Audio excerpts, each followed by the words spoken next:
wind in Silver Mesa did not blow so much as it scoured. It came sweeping down from the northern peaks, gathering speed across miles of flat, broken tablelands until it hit the town with the force of a physical blow.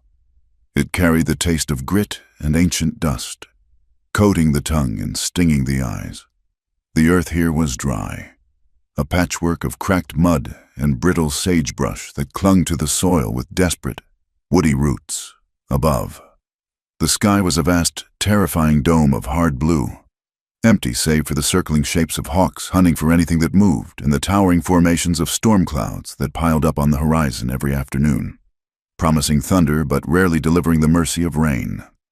It was 1878, and the territory was unforgiving. Silver Mesa was a town built on hope but sustained by stubbornness. The buildings along the main thoroughfare were weathered gray timber, their paint peeled away by the relentless sandstorms. Even the sun seemed sharper here, a white-hot coin that offered no warmth, only a scorching, blinding light that bleached the color out of the world. Luke Carver sat astride his bay gelding, a horse as rib-thin and weary as the land itself. Luke was a man of 32 years, though the sun had etched lines around his eyes that made him look older. He wore a hat that had once been black but was now the color of dust, and his canvas coat was patched at the elbows. He sat motionless on a ridge overlooking the northern pasture of his ranch, a tin cup of coffee resting against his thigh. The coffee was lukewarm and bitter, boiled too long over a fire made of dried dung and sage twigs, but he drank it anyway to cut the dust in his throat. He looked out over the herd. 2 years ago, the cattle had numbered nearly 500 head. Now, after 24 months of drought and a winter so brutal the old-timers still spoke of it in hushed tones, he was down to fewer than 200. The winter had been a white death. The snow had fallen for 6 days straight, drifting 10 feet high against the barn walls. When the thaw finally came, it revealed carcasses scattered across the range like stones, stiff and frozen. Luke had spent weeks dragging them into piles to burn, a task that had hardened something inside his chest. He nudged the horse forward, descending the rocky slope to check a section of fence line. The wind had been at it again, snapping a cedar post as if it were a dry twig. Luke dismounted, his boots crunching on the gravel. He worked with practiced, efficient movements, his hands calloused and scarred from years of wire and wood. He did not have the money for new wire, so he spliced the old rusted strand, twisting the metal until it held. It was not just the elements Luke was fighting. It was the arithmetic of debt. He owed $800 to the bank in town, a sum that might as well have been $1 million. The note was held by Amos McKinnon, a man who owned the bank, the largest general store, and the best water rights in the county. McKinnon was a man of soft hands and hard eyes, a predator who did not hunt with a gun, but with a ledger. He had made it clear to Luke the last time they spoke that patience was a currency, and Luke's account was overdrawn. Luke finished the fence and wiped his forehead with the back of his glove.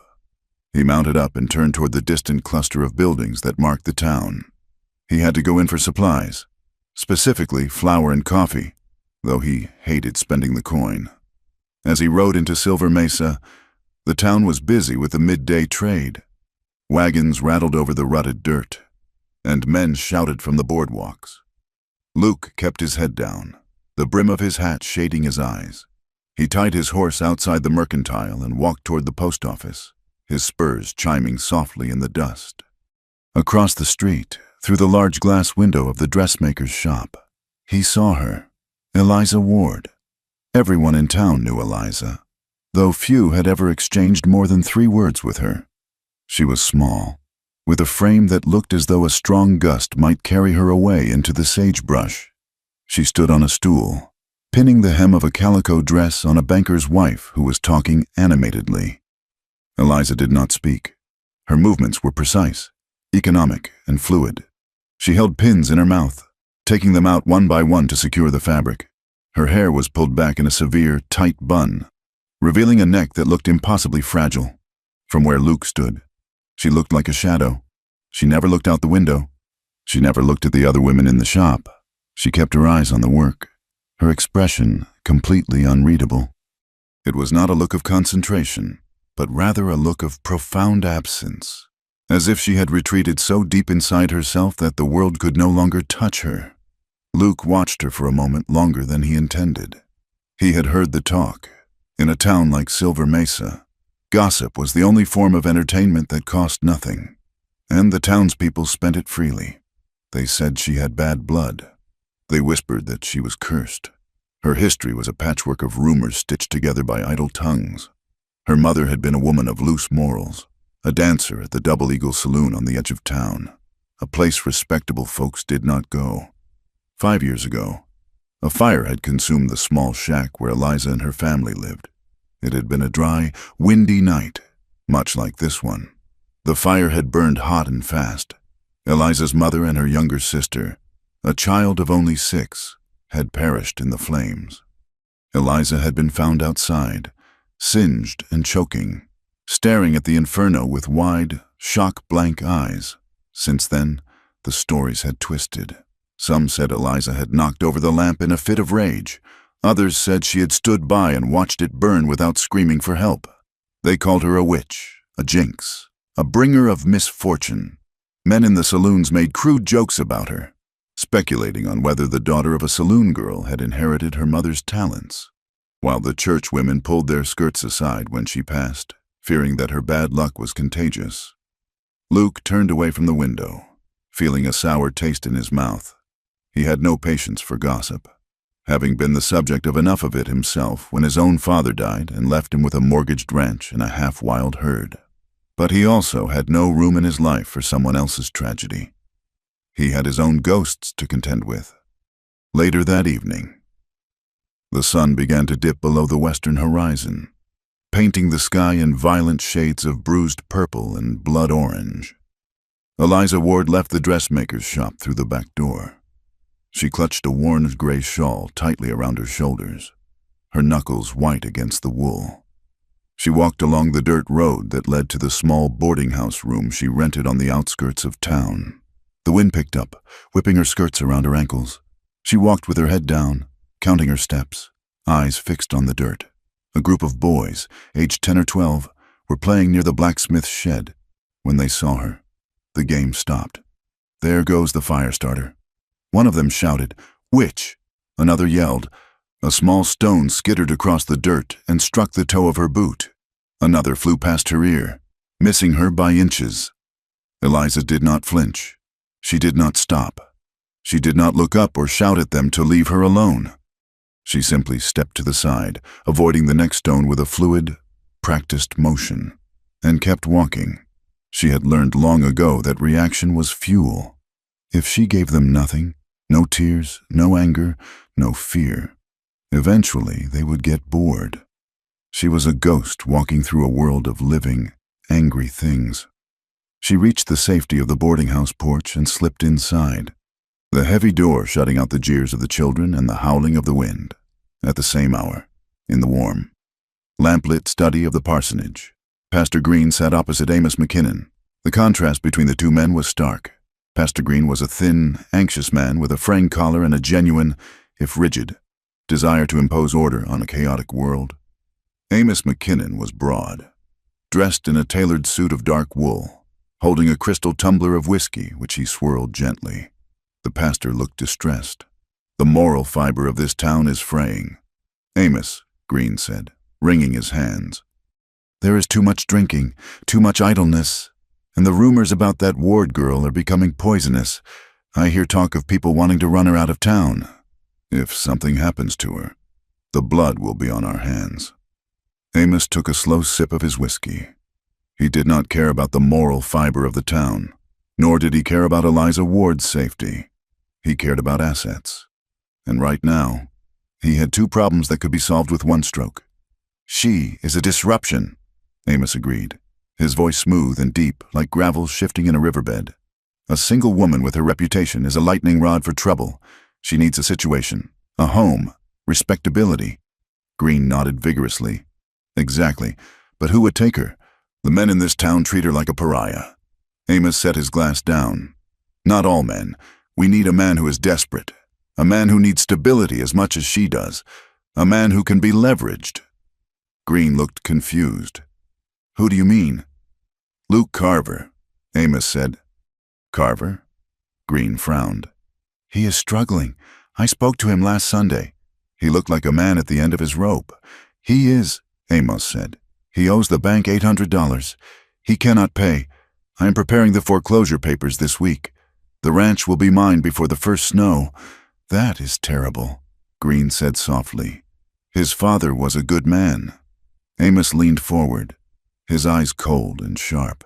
It is business, Pastor, but perhaps there is a mercy to be found here. If Carver were to marry, he would be viewed as a stable family man. The bank looks favorably on such things. If he were to take Eliza Ward off the town's conscience, I might be inclined to restructure his debt, extend the term, lower the interest, give him a fighting chance. Green considered this. He saw a chance to save a woman's reputation and a man's inheritance. He saw a way to bring two lost sheep into the fold of domestic order. It is a Christian thought. Amos, to bind them together. It solves your problem with the girl, Amos said, standing up and buttoning his coat. And it secures the ranch. You speak to Carver. Use your authority. I will handle the financial incentives. But will they agree? Green asked. Amos smiled, a thin, humorless curving of his lips. They have no choice. Pastor, that is the beauty of it. 2 days later, Luke Carver stood in the pastor's modest parlor, turning his hat over and over in his hands. The room smelled of beeswax and old paper. He felt too large for the space, his boots stained with the dust of the trail, his presence dark and imposing against the doilies and china plates. Pastor Green sat in his armchair, looking grave. Amos McKinnon stood by the fireplace, warming his hands, his back to the room. I do not understand, Luke said, his voice rough with frustration. You called me here to talk about my soul, and now you are telling me to take a wife. It is for your own good. Luke, Pastor Green said gently. A man alone on the range hardens. He loses his way, and the town looks at a bachelor with suspicion, especially one in financial trouble. I do not care how the town looks at me, Luke snapped. You should, Amos said, turning around. Luke stiffened. The presence of the banker made the air in the room feel thin. Amos walked over and stood before Luke. I hold the note on your land. Carver, by rights.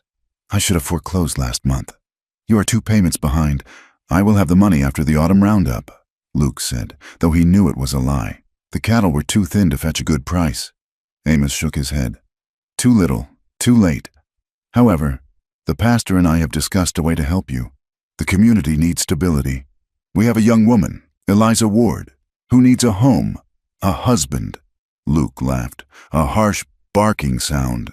You want me to marry the fire girl, the mute? You must be mad. She is a hard worker. Green interjected quickly. She is quiet. Yes, but she is skilled with a needle, and she is strong. She needs protection. Luke, Scripture tells us to care for the vulnerable. I need a wife like I need a hole in my head, Luke said, his pride flaring hot in his chest. I can barely feed myself. I am not bringing a stranger into my house, especially one who won't even speak. Then you leave me no choice, Amos said, his voice dropping to a low, flat register. If you walk out of this house without agreeing to this arrangement, I will file the papers tomorrow morning. You will be off that ranch by sunset. Everything your father built, every fence post, every acre, will be gone. Luke stared at the banker, his hands clenched into fists at his sides. He wanted to swing. He wanted to break the smug look on Amos's face, but beneath the anger, a cold, sickening fear took root. The ranch was all he had. It was the only thing his father, Samuel, had left him. Samuel had built that house with his own hands, dragging logs down from the timberline. To lose it would be to erase his father's existence. It is blackmail, Luke said through gritted teeth. It is a lifeline, Amos corrected. You marry the girl. You give her a respectable name. In exchange, I freeze the interest on your loan for 2 years and extend the principal repayment by 5. You keep the ranch. Luke looked at the pastor. Green looked down at his hands. Think of your father's legacy. Green whispered. Luke felt the trap snap shut. He was cornered, backed against a wall by drought, by debt, and now by these men. He took a deep breath, the air whistling through his nose. Fine. Luke spat the word out. Fine. While Luke was being cornered in the parsonage, Eliza was facing her own tribunal. She sat on a wooden crate in the back room of the dress shop. The air was thick with the smell of fabric dye and starch. Mrs. Gable, the shop owner, stood with her arms crossed, looking severe. Pastor Green had come straight to the shop after Luke had left. Eliza sat with her hands folded in her lap, her eyes fixed on a knot in the floorboards. "It is settled," Pastor Green said, his voice booming in the small space. "Mr. Carver has agreed. It is a fine match. Eliza, he is a rancher. He has land. You will be mistress of a home." Eliza felt a tremor run through her fingers. She clamped her hands together tighter. Marriage. The word felt like a sentence, not a promise. She remembered her mother's distinct, terrified voice shouting at men. She remembered the smell of stale whiskey and the sound of heavy boots. Men were dangerous. Men took what they wanted and left wreckage behind. And Luke Carver? She had seen him riding through town. He was big, dark, unsmiling. A hard man. "You cannot stay here forever." "Eliza, Mrs." Gable said, her voice sharp. "People are talking." "I have lost 2 customers this month just because you work here. They say you bring bad luck. I cannot afford to keep you on if this continues." Eliza looked up, her eyes wide. This job was her only survival. Without it, she would starve. Pastor Green stepped closer. "If you do not accept this marriage, the town will not be kind to you. We can only protect you so far. But as a married woman, as Mrs. Carver, you will have standing. You will be safe. Safe." The word hung in the air. Eliza wanted to laugh, but she had forgotten how. Nowhere was safe. The fire had taught her that. Safety was an illusion. She opened her mouth. Her throat felt dry, like the desert wind. She forced the words out, her voice barely a whisper. "Rusty from disuse. Is he cruel?" It was the only thing that mattered. She could handle hard work. She could handle poverty. She could not handle cruelty. Pastor Green looked relieved that she had spoken. "No, child, no. He is a hard man, yes. He has seen difficult times, but he is honest. He is not a drinker. He is not cruel." Eliza looked at Mrs. Gable, who nodded impatiently. Eliza felt the old, familiar sensation of her life slipping out of her hands. It had never really been hers. It had belonged to her mother, then to the fire, then to the town's judgment. Now it would belong to Luke Carver. She looked down at her hands again. There was no choice. There never was. She nodded once, a sharp, jerky motion. "Good, Mrs." Gable said, clapping her hands. "The wedding will be tomorrow morning. Best to get it done before anyone changes their mind." The morning of the wedding was cold. A hard frost had settled overnight, coating the sagebrush in silver. The sun rose in a pale, washed-out sky, offering light but no heat. The wind was already up, snapping the white muslin curtains of the small church, making them crack like whips. Dust swirled on the wooden steps, dancing in little devils that rose and fell with the gusts. The church was empty, save for the witnesses. Amos McKinnon sat in the front pew, looking bored, checking his pocket watch. Mrs. Gable stood on the other side, looking eager to be done with it. Luke stood at the altar. He had brushed his coat and polished his boots, but he still looked like a man preparing for a fight rather than a sacrament. His jaw was set so tight a muscle ticked in his cheek. He stared straight ahead at the plain wooden cross, refusing to look at the door. Then, the door opened. Eliza walked in. She wore her best dress, a simple gray wool that she had made herself. It was neat and clean, but entirely plain. She had no veil, no flowers. She walked down the aisle with short, hesitant steps, her eyes fixed on the floor. When she reached the altar, she stopped and stood beside him. They were close enough to touch, yet a chasm lay between them. "Dearly beloved," Pastor Green began, his voice fighting against the sound of the wind rattling the window panes. Luke turned his head slightly to look at her. It was the first time he had seen her this close. He noticed her hands first. They were clasped in front of her, the knuckles white, trembling with a fine, uncontrollable vibration like a trapped bird. He looked at her face.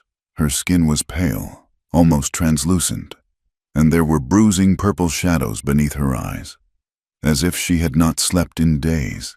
She looked terrified. Something in Luke's chest tightened. He had expected a sullen, strange woman. He had not expected someone who looked like she was waiting to be struck. Eliza felt his gaze. She forced herself to look up. She had to know the face of the man who now owned her life. She saw a face weathered by sun and wind. There was a scar running along his jawline, a jagged white line from some old fight or accident. His eyes were dark, shadowed by his brow. He looked tired, deeply, deeply tired. But as their eyes met, she saw something else. It was not the sneer of the boys who threw stones. It was not the cold calculation of Amos McKinnon. It was a guardedness, yes, but behind it, a flicker of something that might have been kindness, or perhaps just pity. "Do you, Luke Carver, take this woman?" Pastor Green intoned. Luke hesitated for a fraction of a second. The weight of the debt, the ranch, the trap he was in pressed down on him. Then he looked at Eliza's trembling hands. "I do," he said. His voice was low, rough like sandstone. "And do you? Eliza Ward." Eliza's heart hammered against her ribs. She took a breath. "I do." The words were barely audible, a wisp of sound that the wind nearly stole away.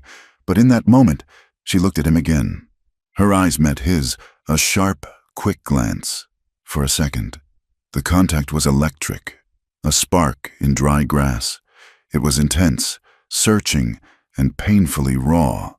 Then, just as quickly, she looked away, her lashes lowering against her cheeks.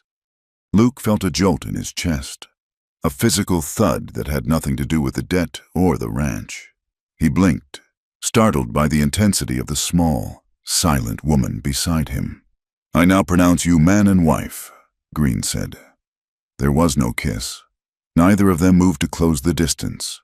They signed the register in silence.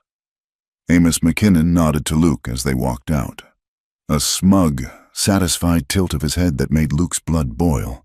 Outside, Luke's wagon was waiting. The horses stamped their feet, eager to be moving. Luke climbed up and reached a hand down to help her. Eliza hesitated, staring at his large, gloved hand. Then she reached up. Her fingers were cold through the wool of her shawl. Luke gripped her hand firmly, not rough, but solid, and pulled her up onto the bench seat. He snapped the reins. "Hya!" The horses lurched forward. The wagon rattled out of Silver Mesa, leaving the church and the town behind. They rode in silence. The land stretched out before them. Miles of brown grass, gray rock, and gold dust, rolling on forever under the relentless, howling wind. Luke looked at the horizon, and Eliza looked at her hands. Two strangers bound together, driving into the teeth of the coming winter. The wagon rattled over the final rise, the wheels grinding against loose shale and dry earth. Ahead, the Carver Ranch sprawled out in a valley that looked as though it had been scoured clean by a giant, abrasive hand. The house sat low against the ground, a single-story structure of weathered timber that had once been whitewashed but now showed the gray, splintered grain of the wood beneath peeling flakes of paint. The porch sagged perceptibly on the left side, the support posts leaning as if tired of holding up the roof against the weight of 20 winters. To the west, the barn leaned in sympathy with the house, its roof missing shingles, looking like a gap-toothed mouth gaping at the sky. Surrounding it all was the restless ocean of the grasslands, brown and brittle, stretching out toward hills that had been stripped bare by the wind until they looked like the knuckles of a clenched fist. Luke pulled back on the reins, bringing the horses to a halt near the porch. The silence that followed the cessation of the wagon wheels was heavy. It was not a peaceful silence, but a waiting one, filled only by the hiss of the wind through the dead grass and the creak of the wagon springs as the horses shifted their weight. Luke climbed down, his boots thudding into the dust. He walked around to the passenger side, feeling a strange tightness in his chest. He was bringing a woman here, a wife, to this place that barely supported him alone. He reached up, offering his hand. Eliza looked at the house. She took it in with a slow, sweeping gaze. The disrepair, the isolation, the sheer barrenness of it. It was a place that was fighting to die, held together only by the stubborn will of the man standing beside the wagon. She placed her hand in his and stepped down. Her boots touched the earth, and she nearly stumbled from the stiffness of the long ride. But Luke's grip held her steady. He released her hand quickly, as if her touch burned him. "Welcome home," Luke said. The words tasted like ash in his mouth. It was not much of a welcome, and it was barely a home. Eliza nodded. She did not speak. She gathered her shawl tighter around her shoulders and walked toward the porch steps. One of the boards groaned under her weight. A dry, protesting sound. Luke winced. He had meant to fix that step 3 months ago. He pushed the front door open, the hinges squealing in the dry air. He stepped aside to let her pass. Eliza stepped across the threshold into the dim interior. The air inside was stale and smelled of wood smoke, old leather, and dust. It was a bachelor's house, functional and devoid of comfort. A heavy oak table dominated the center of the room, covered in a layer of grit that had sifted in through the cracks in the walls.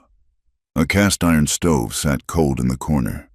There was a single narrow bed pushed against the far wall, covered with a rough wool blanket. She stood in the center of the room, her hands clutching the small bundle of belongings she had brought from the boarding house. She looked at the dust on the table. She looked at the unwashed coffee cup sitting on the mantel. She looked at the chaotic pile of harness leather in the corner. Without a word, she set her bundle down on a chair. She took off her shawl and folded it neatly. Then, she walked to the table and ran a finger through the dust.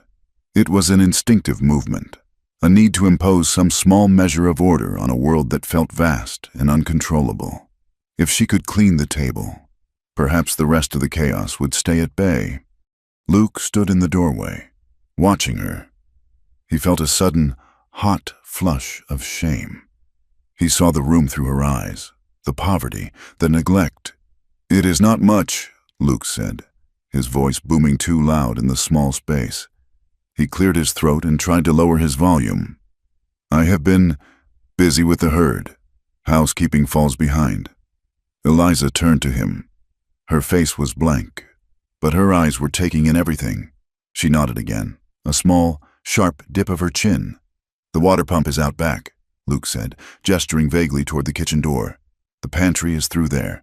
It is not well stocked. Flour, beans, some salt pork. I need to go into town for more soon."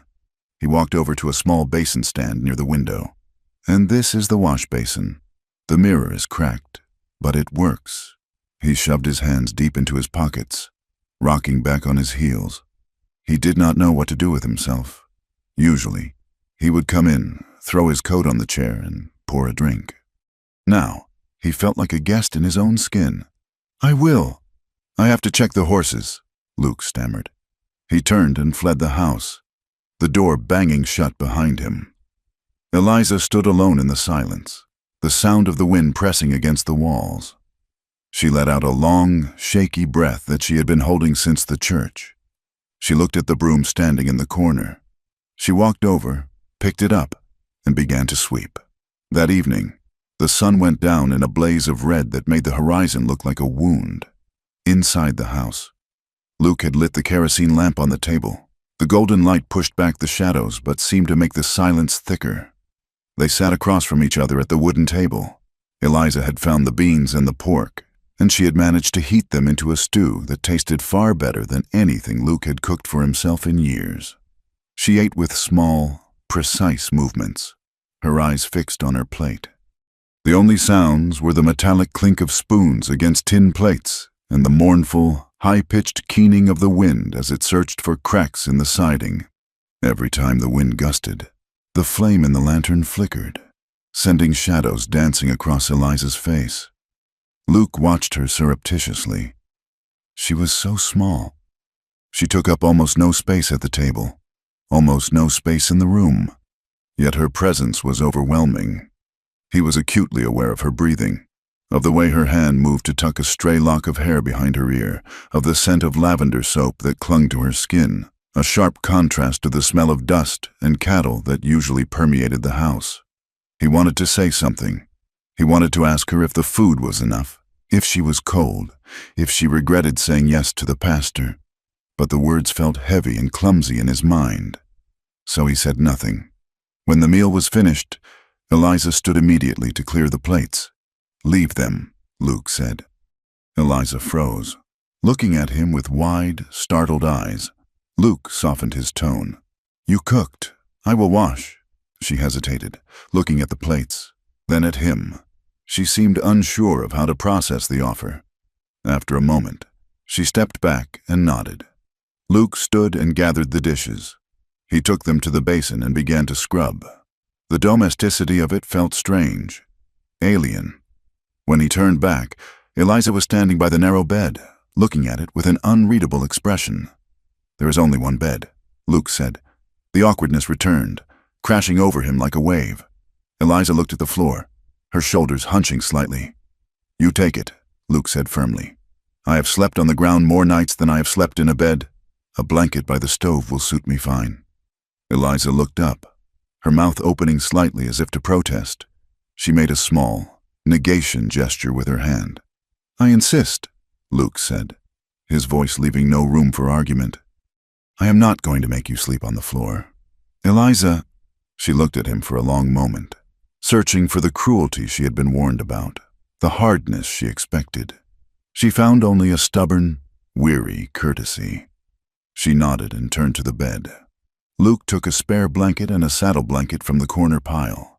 He blew out the lamp, plunging the room into darkness save for the dull red glow of the embers in the stove. He lay down on the hard wooden floor, rolling the coat under his head for a pillow. He lay there for a long time, staring up at the invisible ceiling beams. His back ached, and the floor was unforgiving. Resentment simmered in his gut. He was a grown man, a rancher, sleeping on the floor of his own house because a banker and a preacher had cornered him. He was married to a stranger, a woman who looked at him as if he might strike her. But then, the sound of the wind died down for a moment, and he heard it, the soft, rhythmic sound of her breathing from the bed. It was a human sound in a lonely house. Sometime deep in the night, the rhythm changed. Luke woke from a light doze. The breathing had become jagged, fast. He lifted his head. Eliza was making small, distressed noises in her throat, a whimpering sound, like a trapped animal. "Please," she whispered in the dark. "Run! You have to run!" Luke sat up. The moonlight coming through the window cast a pale rectangle across the bed. Eliza was threshing, her hands clawing at the blankets. "Hot," she gasped. "It is too hot." Luke froze. He knew the stories. The fire, the mother. He felt a sudden, strange urge to go to her, to wake her, to shake her out of the memory. It was a protective instinct, sharp and surprising. He started to rise, his boots scraping on the floor. At the sound, Eliza gasped. She sat bolt upright, her chest heaving. She did not scream. She bit her lip so hard he could almost feel the pain of it. She sat there in the dark, trembling violently, fighting to choke back the cry that wanted to escape. She looked around wildly, her eyes landing on Luke's silhouette by the stove. She went completely still. She held her breath, terrified that she had woken him, terrified of his anger. Luke stayed where he was. He realized that going to her now would only frighten her more. He lay back down slowly, making a deliberate show of settling in, feigning sleep. He listened as her breathing slowly, painfully evened out. He lay awake for the rest of the night, listening to the wind and the silence of the woman who carried a fire in her head. Over the next 10 days, a routine formed. It was a quiet, fragile ecosystem. Eliza rose before the sun. Luke would wake to the smell of coffee and the sound of the stove door clicking shut. By the time he came in from the morning chores, there was bread on the table.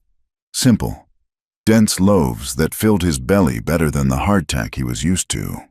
She moved through the house like a ghost.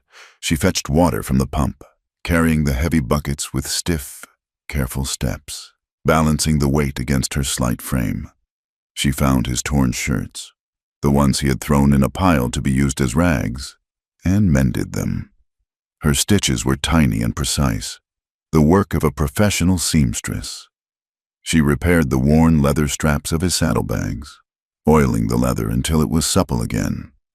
She never asked for anything. She never complained. She simply worked, leaving everything she touched better than she found it. Luke watched her from a distance. He would pause while shoeing a horse or fixing a gate to watch her hanging laundry on the line. He noticed how her hands were always busy, how she seemed to anticipate what needed doing before he even noticed it himself. But he also noticed the fear. One evening, he dropped a heavy wrench on the floorboards. The clang was sudden and loud. Eliza, who was kneading dough at the table, flinched so hard she nearly knocked the bowl over. She spun around, her eyes wide with panic, her hands raised as if to ward off a blow. Luke stood still, holding his hands up, palms open. "It is just a wrench, Eliza, just a wrench." She lowered her hands slowly, her face flushing with embarrassment. She turned back to the dough, attacking it with renewed vigor. He noticed, too, how she treated the fire. When she cooked, she stood as far back from the stove as she could. She used a long iron poker to adjust the wood, her body tense, her eyes locked on the flames with a mixture of hatred and respect. She never sat near the hearth in the evening. She always sat in the chair furthest from the heat, deep in the shadows. In town, the marriage was the only topic of conversation. When Luke rode in to buy the flour and nails he needed, the silence on the boardwalk was palpable. Men stopped talking as he passed. Women whispered behind their hands. He lowered himself. "Mrs." Gable sniffed to a customer in the mercantile. "Marrying that Ward girl. It is desperate. That is what it is. She must have bewitched him." The customer replied, "Tragedy follows her. You watch. That ranch will burn down or the cattle will die. She is a bad omen." Luke heard the murmurs. He kept his jaw locked tight, his eyes forward. He bought his supplies and left, the back of his neck prickling with the weight of their judgment. A few days later, Reed, an old friend of Luke's who ran a small spread to the south, rode out to the ranch. Reed was a good man, but he had a loud laugh and a mouth that often engaged before his brain did. He found Luke in the barn, pitching hay. "So, it is true," Reed bellowed. "Dismounting, the hermit has taken a wife." Luke leaned on the pitchfork. "Hello, Reed." Reed grinned, leaning against a stall door. "And the quietest one in the territory. No less. I saw her on the porch." "Does she speak, Luke, or do you just use sign language?" "She speaks when she has something to say," Luke said, his voice cool. Reed chuckled, slapping his thigh. "Well, that is a blessing, I suppose. Most women talk a man's ear off. But tell me, Luke," he lowered his voice, a lewd twinkle in his eye, "does she know how to kiss, or does she just stand there like a statue?" Luke felt a flash of irritation that surprised him. It was a sharp, defensive spike in his gut. He thought of Eliza's trembling hands, the shadows under her eyes, the way she mended his shirts. "That is enough." "Reed," Luke said. Reed blinked, surprised by the tone. "I'm just joking." "Luke, no offense intended." Luke turned back to the hay. "Just leave it be." Reed stayed for coffee, but the visit was awkward. When he left, his question lingered in Luke's mind. Does she know how to kiss? Luke had not touched her since he helped her down from the wagon. They lived in the same small house, breathed the same air, but they were miles apart. He found himself watching her mouth that evening as she ate, wondering about the woman hidden behind the wall of silence. The weather turned a week later. It began in the morning with a strange stillness, the air turning heavy and yellow. By noon, the sky was a bruised, sickly brown. The wind did not come in gusts. It came as a solid, roaring wall. "Dust storm!" Luke shouted as he burst through the door. Eliza looked up from her sewing. "Get the shutters," Luke yelled over the rising howl. "Then fill every bucket and pot with the water. I have to get the calves into the lee of the barn." He ran back out. Eliza sprang into action. She moved with a speed he had not seen before. She latched the heavy wooden shutters, the wind fighting her, slamming the wood against the siding. She pumped water furiously, filling the basin, the pot, the kettle, knowing that the dust would choke the pump if the storm was bad enough. Outside, the world was disappearing. The dust was not just in the air, it was the air. It stung the skin like needles and coated the teeth. Visibility dropped to 10 feet. Luke was on his horse, shouting, trying to drive the 30 confused calves toward the barn. The wind roared like a freight train. He saw a figure emerge from the house. "Eliza, go back inside," he screamed. She did not listen. She had a scarf tied around her face, her skirts whipping violently around her legs. She ran toward the corral gate, which was banging loose in the wind, threatening to tear off its hinges and let the horses escape. She grabbed the heavy wood, struggling to pull it shut against the gale. The wind caught it, turning it into a sail. It slammed back, knocking her to her knees. She scrambled up, grabbing it again.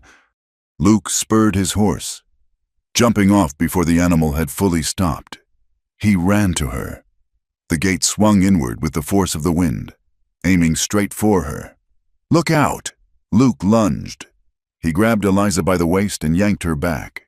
The heavy timber of the gate slammed into the post where she had been standing a split second before with a crack that sounded like a gunshot. Luke stumbled back with the momentum, pulling her with him.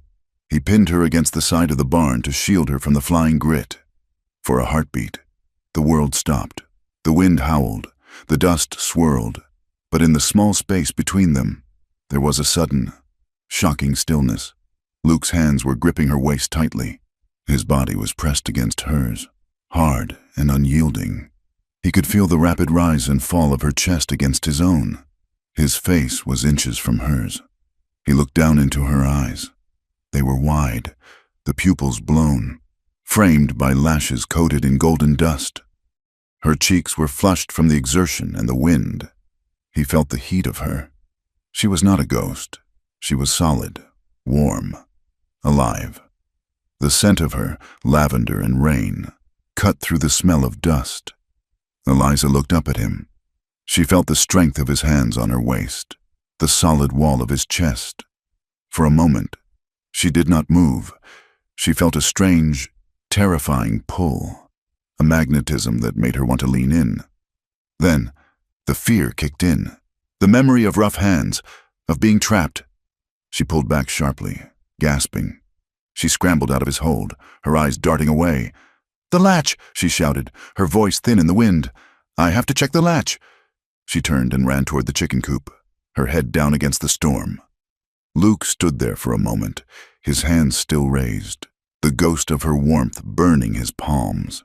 His heart was thudding against his ribs, a heavy, rhythmic hammering that had nothing to do with the danger of the storm. Night fell, but the storm did not break. The house groaned under the assault. Dust sifted in through the cracks in the window frames, coating the floor in a fine, silty layer. They sat at the table.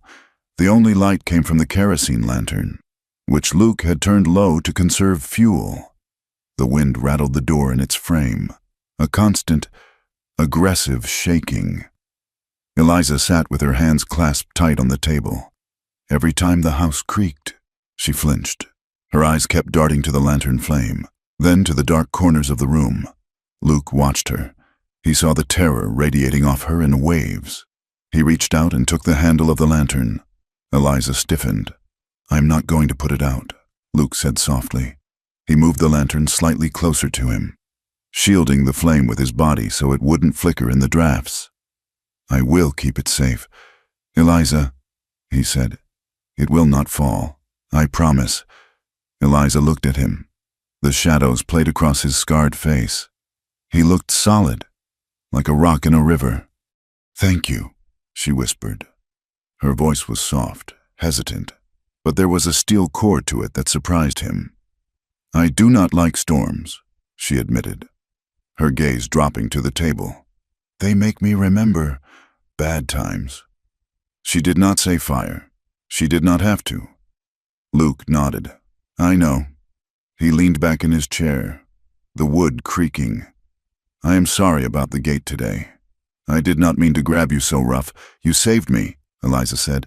"The gate would have broken my arm, or worse." There was a silence, but it was less heavy than before. The storm outside seemed to create a cocoon around them, forcing them into a shared space. "I am close to losing this place." "Eliza," Luke said suddenly. The confession hung in the air. He had not meant to say it. He had never said it aloud to anyone, not even Reed. "The drought took the herd," he continued, looking at his hands. "McKinnon owns the paper on the land. I hoped that this marriage would stop the gossip, that it would give me time." He looked up at her, his eyes honest. "I did not want a wife chosen for me. It hurt my pride. I was angry when I said yes." Eliza flinched, shrinking slightly in her chair. "But," Luke added quickly, leaning forward, "I do not blame you. I want you to know that you were backed into a corner just like I was. You are not a burden, Eliza. You work harder than any hand I have ever hired." Eliza listened, her heart pounding. He was speaking to her like an equal, not like a child, not like a curse. She raised her head. Her gaze was timid, but she held his eyes. "I never expected to be anyone's choice," she said quietly. The words were simple, but they cut Luke to the bone. "I have always been something to be hidden away," she continued, "or traded, or used to fix a problem. I did not expect this to be any different." Luke felt a surge of anger, not at her, but at the town, at the pastor, at the mother who had failed her, at the world that had made a young woman believe her only value lay in her invisibility. He studied her face in the flickering light. He saw the curve of her mouth, usually so tight, now softened by vulnerability. He saw eyes that held back entire storms of feeling, grief, fear, and a desperate, buried hope. "You are here now," Luke said, his voice rough with emotion. "You are not hidden." Eliza looked at him, her breath catching. For a moment, the distance between them, the bed and the floor, the silence and the secrets, felt bridgeable. The wind howled outside, shaking the walls, but inside, the air was still. "Go to sleep, Eliza," Luke said gently. "I will watch the fire." She nodded slowly. She stood up and walked to the bed. She lay down, pulling the quilt up to her chin. She watched him for a long time, his broad back hunched over the table, guarding the flame, before she finally closed her eyes. She did not have the nightmare that night. The weeks that followed brought a slow, subtle thaw. The snows had not yet come, but the air was biting cold. Small gestures began to bridge the gap between them. Luke started waking 10 minutes earlier. When Eliza came out of the bedroom, she would find the stove already stoked and a cup of coffee sitting on the table, steam rising from it. He never said anything about it, just drank his own coffee standing by the window. But Eliza would wrap her hands around the warm ceramic and feel a strange warmth spread through her chest. In return, Eliza began to pay attention to his gear. One afternoon, Luke came in to find his favorite canvas jacket, the one with the torn lining and the missing buttons, hanging on the back of his chair. It had been washed, the lining patched with sturdy gray wool, and the buttons replaced with new bone ones. He put it on. It fit perfectly. He looked at Eliza, who was busy scrubbing potatoes, her back to him. "Thank you," he said. She turned and offered a small, fleeting smile. It was the first time she had smiled at him. It transformed her face, making her look younger, softer. "You are welcome," she said. They still slept separately. Luke still took the floor, and Eliza took the bed. They still spoke rarely, but the silence had changed. It was no longer a wall. It was a shared space, comfortable and companionable. When they sat together in the evenings, Eliza mending and Luke cleaning his rifle or tallying the accounts, their knees would sometimes brush under the table. They didn't pull away immediately. Luke found himself watching her hands more often. Eliza found herself watching the way his shoulders moved when he chopped wood. The winter was coming, and with it, the threat of Amos McKinnon's deadline, but inside the weather-beaten house, a fragile, tentative heat was beginning to grow. A small flame held carefully against the dark. The spring came to the high plains not with a shout of green, but with a whimper of gray dust. The calendar said it was April, but the land told a different story. The earth remained stubbornly hard, locking away its moisture deep beneath a crust that rang like iron under a horse's hoof. The wind, which usually softened this time of year, kept its winter edge, stripping the topsoil from the fields and piling it in drifts against the base of the barn. Luke Carver sat on his horse, looking over the pen of 30 steers he had separated from the main herd. They were light. He could see the ridges of their ribs and the sharp angles of their hips. In a good year, he would have kept them on grass for another 2 months, fattening them up until their coats shone and their weight brought top dollar. But this was not a good year. It was a year of subtraction. He had to sell. The note at the bank was due, or at least the interest on it. And Amos McKinnon did not accept excuses in place of currency. Luke signaled to his dog, a black and white collie named Bess, and they began the slow, dusty drive into Silver Mesa. The cattle moved lethargically, heads low, their hooves kicking up a cloud that coated Luke's throat and settled in the creases of his neck. He felt a heavy, dull ache in his chest, the specific weight of a man who knows he is failing by inches. When he arrived in town, he took the cattle to the stockyards. The buyer, a man with a cigar clamped between his teeth, shook his head as he looked over the animals. He offered Luke a price that was an insult. Luke argued, his voice rising, but the buyer simply pointed to the drought-starved condition of the stock. In the end, Luke took the money. It was barely enough to cover the interest payment, with nothing left over for seed or flour. Luke walked to the bank, the bills folded tightly in his pocket. The interior of the bank was a different world from the street outside. It smelled of lemon oil, beeswax, and money. The air was cool and still, insulated from the wind by thick brick walls. Amos McKinnon sat behind a massive desk of polished mahogany, flanked by leather-bound ledgers that looked like tombstones. He did not stand when Luke entered. He simply gestured to the chair opposite him, a small smile playing on his lips. "You are short, Carver," Amos said, after counting the bills Luke placed on the desk. "It is the interest," Luke said, his hat in his hands. "The principal will have to wait until the fall drive." Amos leaned back, steepled his fingers, and looked at Luke with the expression of a man studying a particularly interesting insect. "The fall drive," Amos repeated. "You are an optimist." "Luke, I admire that. But I look at the weather, and I look at your herd, and I do not see a fall drive. I see carcasses." Luke said nothing. He kept his jaw tight. Amos opened a drawer and pulled out a sheet of paper. "Perhaps it is time to be realistic. You are fighting a losing battle on that patch of dirt your father left you. It is good land, but it needs capital to work it properly. Capital you do not have." Amos slid the paper across the desk. "I am prepared to make you an offer," Amos said. "Sell me the deed. I will wipe the debt clean. And, because I am a generous man, I will hire you on as foreman for my northern spread. You know cattle. You are a hard worker. You would have a steady wage, a roof over your head, and none of this worry." Luke looked at the paper. It was a surrender. It was an invitation to become a servant on the land his father had bled to own. "I am not for sale, Amos," Luke said, his voice low and steady. "And neither is my ranch." Amos's expression hardened. The veneer of politeness vanished, revealing the cold iron beneath. "You are a fool," he said.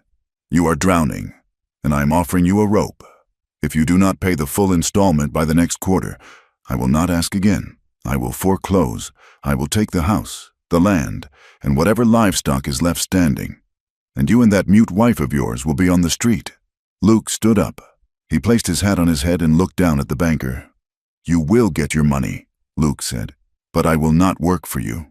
Not now. Not ever." He turned and walked out, the sound of his boots heavy on the floorboards. The sun outside was blinding. Luke walked toward the general store, needing to buy a sack of cornmeal with the few coins he had kept back. As he passed the open windows of the church meeting hall, he heard voices. The Ladies' Aid Society was in session. He slowed his pace as he heard a name. "Eliza Ward," a sharp voice said. Or Eliza Carver, I suppose, though it hardly seems right. She was not in service again this Sunday. Another woman replied, Well, does she ever attend? The first voice asked. She hides in that house like a criminal. It is unnatural. They say tragedy follows her like a shadow. A third voice chimed in, lower but distinct. Her mother was the same. Bad blood does not wash out. Sisters, Luke Carver has brought a curse onto his land. That is why the rain does not fall. Luke stopped, his hands curled into fists at his sides, the leather of his gloves creaking. The anger that had been simmering since the bank flared white-hot. He wanted to storm up the steps, kick open the doors, and shout at them. He wanted to tell them about the woman who mended his clothes until her fingers bled, who cooked his meals with nothing but beans and determination. But he could not fight a roomful of churchwomen. He could not punch a whisper. He swallowed the bile in his throat and kept walking, the words burning into his mind like a brand. Bad blood, curse, back at the ranch, the wind was relentless. Eliza was behind the house, kneeling in the dirt. She had turned over a small patch of earth near the kitchen door, using a spade that was too heavy for her. She was planting seeds, squash and beans that she had saved from the dried pods of last year. The soil was gray and powdery, crumbling between her fingers. It felt dead, but she pressed the seeds into the ground anyway, covering them with care. It was an act of defiance.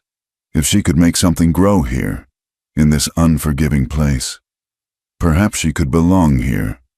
She heard the wagon approaching and stood up, brushing the dirt from her apron. Her back ached, a dull throb at the base of her spine, but she ignored it. Luke climbed down from the wagon. He did not wave. He did not smile. He looked like a thunderhead that had touched the ground. He began unhitching the horses with jerky, violent movements. Eliza walked toward him, intending to help, but the look on his face stopped her. He was radiating tension. She stepped back, making herself small, and went into the house to start supper. The meal was an exercise in misery. The cornmeal mush was hot and filling, but Luke ate it as if he were chewing on gravel. The coffee is weak, he snapped, setting his cup down hard enough to splash liquid onto the table. Eliza flinched. I stretched the grounds. She whispered. We were low. Luke looked at her. He saw the way she hunched her shoulders, the way she kept her eyes on her plate. It was the posture of a dog expecting a kick. The image of Amos McKinnon's smug face and the sound of the women's gossip collided in his mind with his own sense of failure. He was taking it out on her. He knew it, and he hated himself for it, which only made him angrier. He stood up abruptly, his chair scraping loudly against the floor. I am going out, he muttered. He grabbed his coat and stormed out the door, leaving Eliza sitting alone at the table with the cooling coffee and the silence. Luke walked until he reached the ridge that overlooked the western pasture. The moon was rising, a sliver of bone in the vast, dark sky. It washed the land in a pale, ghostly light, turning the sagebrush into silver skeletons and outlining the distant buttes in stark relief. He took a deep breath of the cold air, trying to cool the heat in his blood. He felt crushed. The land was against him. The town was against him. Even fate seemed to be laughing at him. He was one man trying to hold back a landslide with his bare hands. He heard a soft footstep behind him. He did not turn. He knew who it was. Eliza stood in the doorway for a long time before she followed him. Every instinct she had told her to stay inside, to be invisible, to let the man's anger burn itself out. That was how she had survived. But she had seen the look in his eyes before he left. It was not just anger. It was despair. She stepped up beside him. She did not touch him. She simply stood there, a small, dark figure against the vastness of the night. They stood in silence for a long time, listening to the wind hiss through the dry grass. When the fire happened, Eliza said softly, her voice barely carrying over the wind. Luke turned his head slightly to look at her. She was staring out at the horizon, her profile etched in moonlight. The town said it was God's judgment. She continued, because of who my mother was, because of where we lived. They said fire cleanses the wicked. She paused, her hands gripping her elbows as if she were cold. I almost believed them. Luke, for a long time, I thought I carried a spark inside me that burned everything I touched. I thought the land hated me.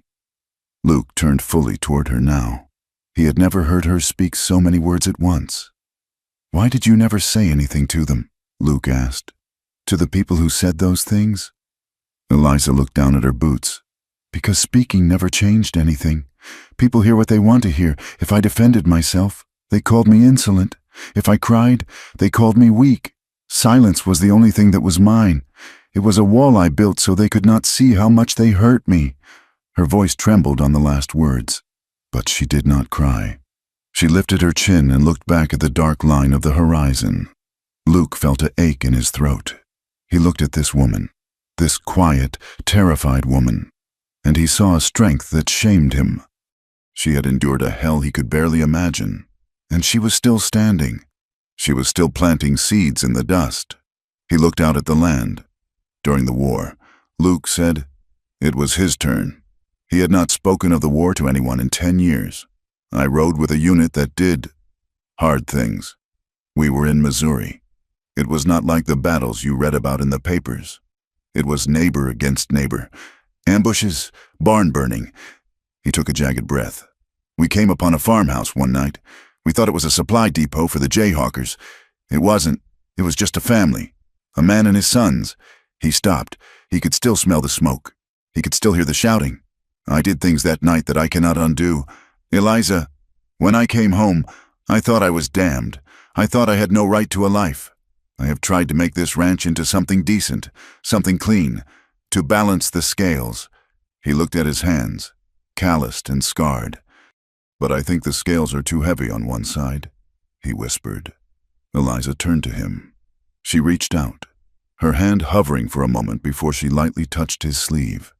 "You are not that man anymore," she said. "I do not know," Luke said. "Sometimes I feel like he is still here, just waiting." "He is not," she said firmly. "That man would not have saved me from the gate. That man would not have given me his bed." They looked at each other in the moonlight. The distance that had defined their marriage, the polite, wary distance of strangers, was gone. In its place was the raw, jagged connection of two wounded people who had finally shown each other their scars. 3 days later, a new face appeared in Silver Mesa. Sheriff Cole was a tall man with eyes the color of slate and a mustache that was groomed with military precision. He had been hired by the town council, at the urging of Amos McKinnon, to maintain order as the territory grew. He wore a badge that gleamed even in the dust, and he carried a Colt Peacemaker low on his hip. He was not a loud man. He did not swagger. He stood on the boardwalks and watched. He noted who drank too much, who owed money, and who talked against the interests of the town's leading citizens. He was a professional, and his employer was the status quo. Luke met him on a Tuesday evening. Luke had ridden into town to pick up a part for the plow. He was tired, his muscles aching from wrestling with the broken machinery all day. He stopped at the Golden Steer Saloon for a single whiskey to cut the dust. The saloon was crowded. Smoke hung in the air like a blue fog. Luke stood at the end of the bar, nursing his drink, keeping to himself. At a table near the center of the room, a group of cowboys from the Double R Ranch were playing poker. They were loud, drunk, and looking for amusement. One of them, a man named Jeb with a gap-toothed grin and a mean streak, spotted Luke. "Hey, Carver!" Jeb shouted. Luke ignored him. "I heard you got hitched," Jeb continued, louder this time. "To the mute girl." The saloon went quiet. Men turned to watch. Jeb laughed, slamming his cards down. "I bet that is a quiet house. Or maybe she makes noise when it counts, eh? Like her mother did?" Luke stiffened. He set his glass down on the bar. Jeb stood up, swaying slightly.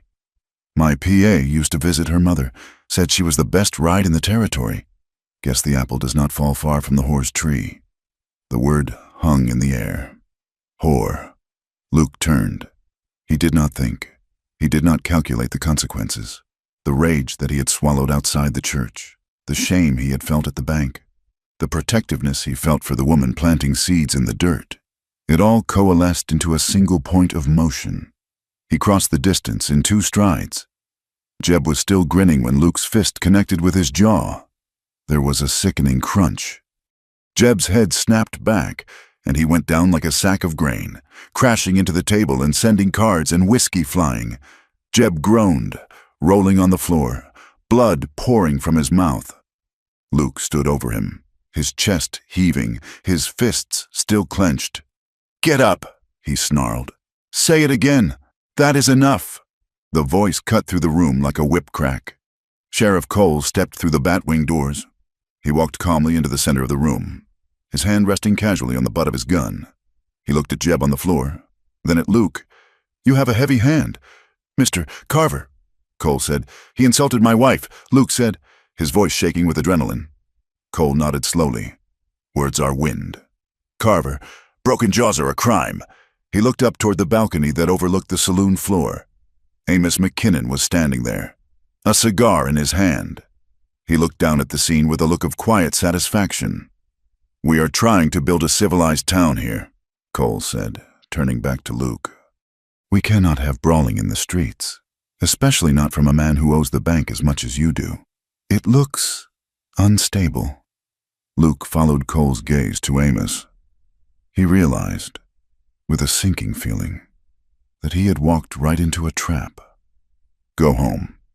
"Carver," Cole said, "and consider this a warning. If I have to speak to you again, you will sleep in a cell." Luke looked around the room. The eyes of the town were on him, judging, fearful, amused. He turned and walked out, the silence following him. News of the fight traveled faster than a telegraph. By the time Luke reached the ranch, the story had already mutated. Luke Carver had gone crazy. He had nearly killed a man. He was violent, just like his wife was cursed. Luke rode into the yard and swung down from his horse. Eliza was waiting on the porch. She had heard the news from a passing neighbor. Her face was pale. "Is it true?" she asked as he stomped up the steps. "Did you hit a man? He deserved it," Luke snapped, pushing past her into the house. Eliza followed him.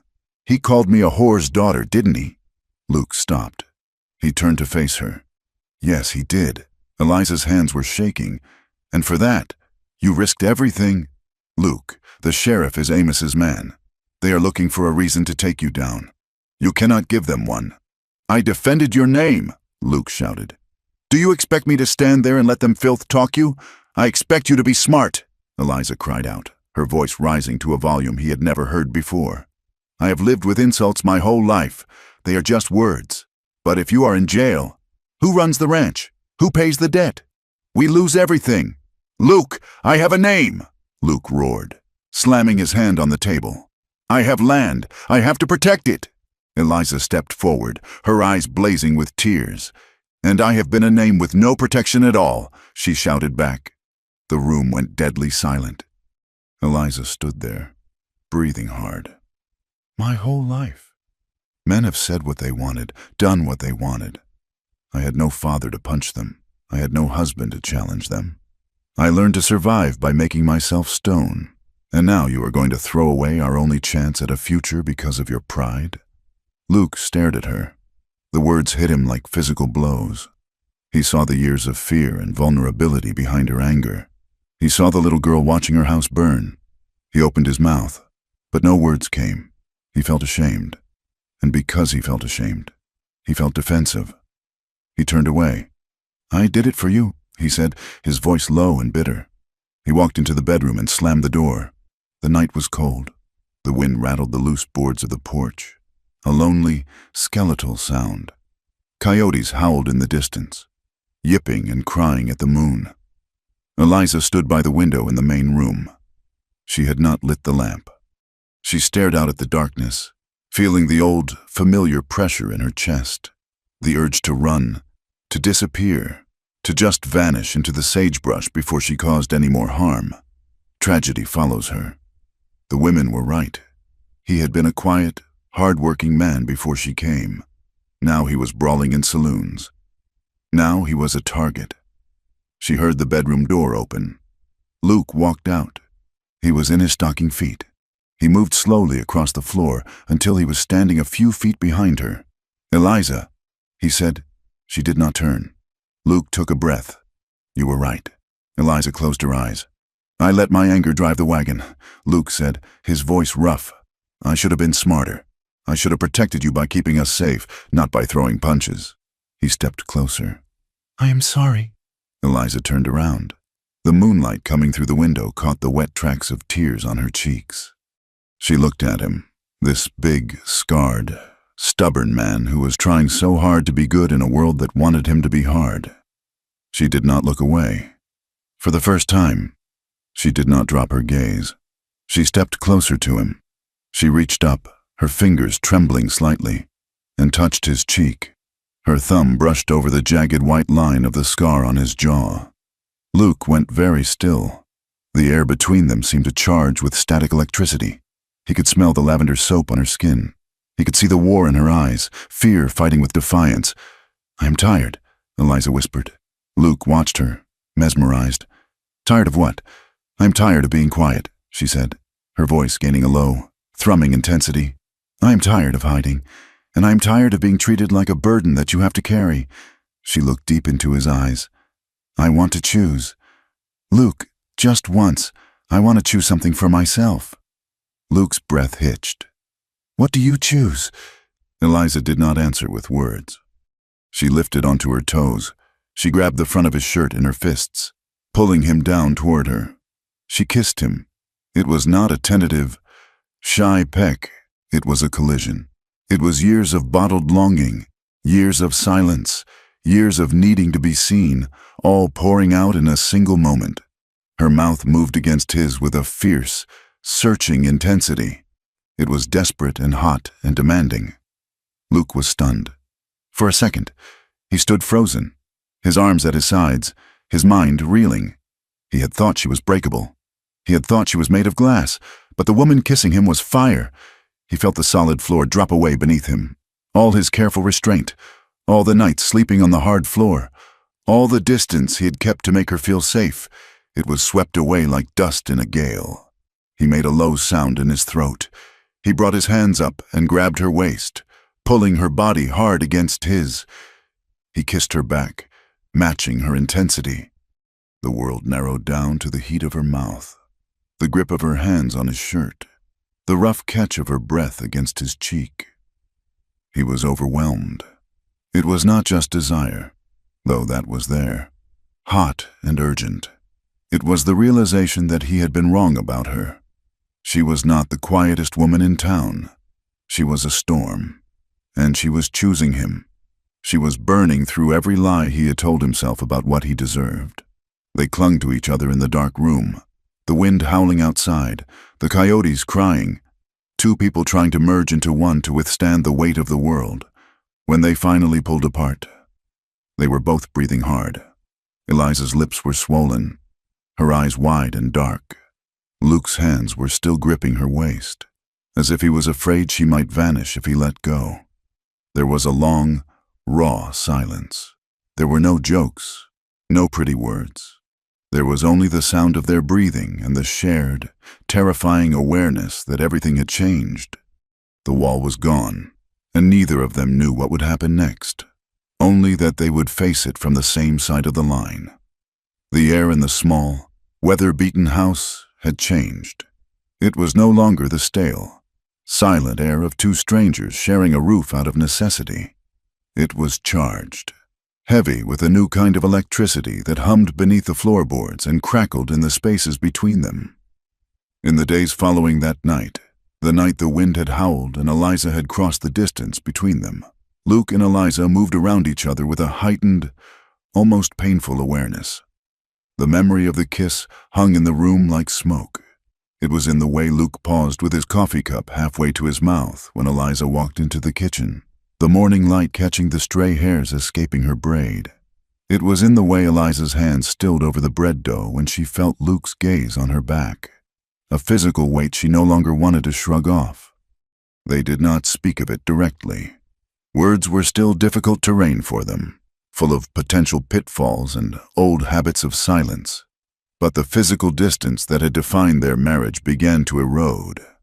not in a landslide, but grain by grain. During the evening chores, Eliza began sitting on the bench closer to where Luke cleaned his tack. She did not say anything, just mended socks or shelled beans, but her knees were inches from his boots. When Luke passed her the salt at dinner, his fingers lingered for a second longer than necessary against hers, rough skin against smooth, sending a jolt through them both that made the simple act of eating feel intimate. One evening, while Luke was struggling to rivet a broken harness strap, his hands cramping from the cold, Eliza quietly set down her sewing. She moved to stand beside him. Without asking, she placed her fingers over the leather, holding it steady so he could drive the rivet home. "Thank you," Luke murmured, his voice low. Eliza did not pull away when the task was done. She left her hand on the workbench, close enough that the warmth of his arm radiated against her shoulder. They stood there for a long moment, the smell of oiled leather and wood smoke wrapping around them, forehead almost touching forehead, communicating in the only language they both fully understood: presence. But while the atmosphere inside the house softened, the world outside grew harder and colder. Amos McKinnon was not a man who engaged in idle threats. He was a man of ledgers and laws. But he was also a man of immense pride. Luke's refusal to sell, followed by the public brawl in the saloon, had bruised Amos's ego. He looked at the Carver Ranch and saw not just a failing business, but a symbol of defiance that needed to be crushed. Amos began to pull strings. He did not do it loudly. He did it with whispered words over glasses of brandy in the back rooms of the town's establishments. "He is unstable," Amos told the owner of the feed store.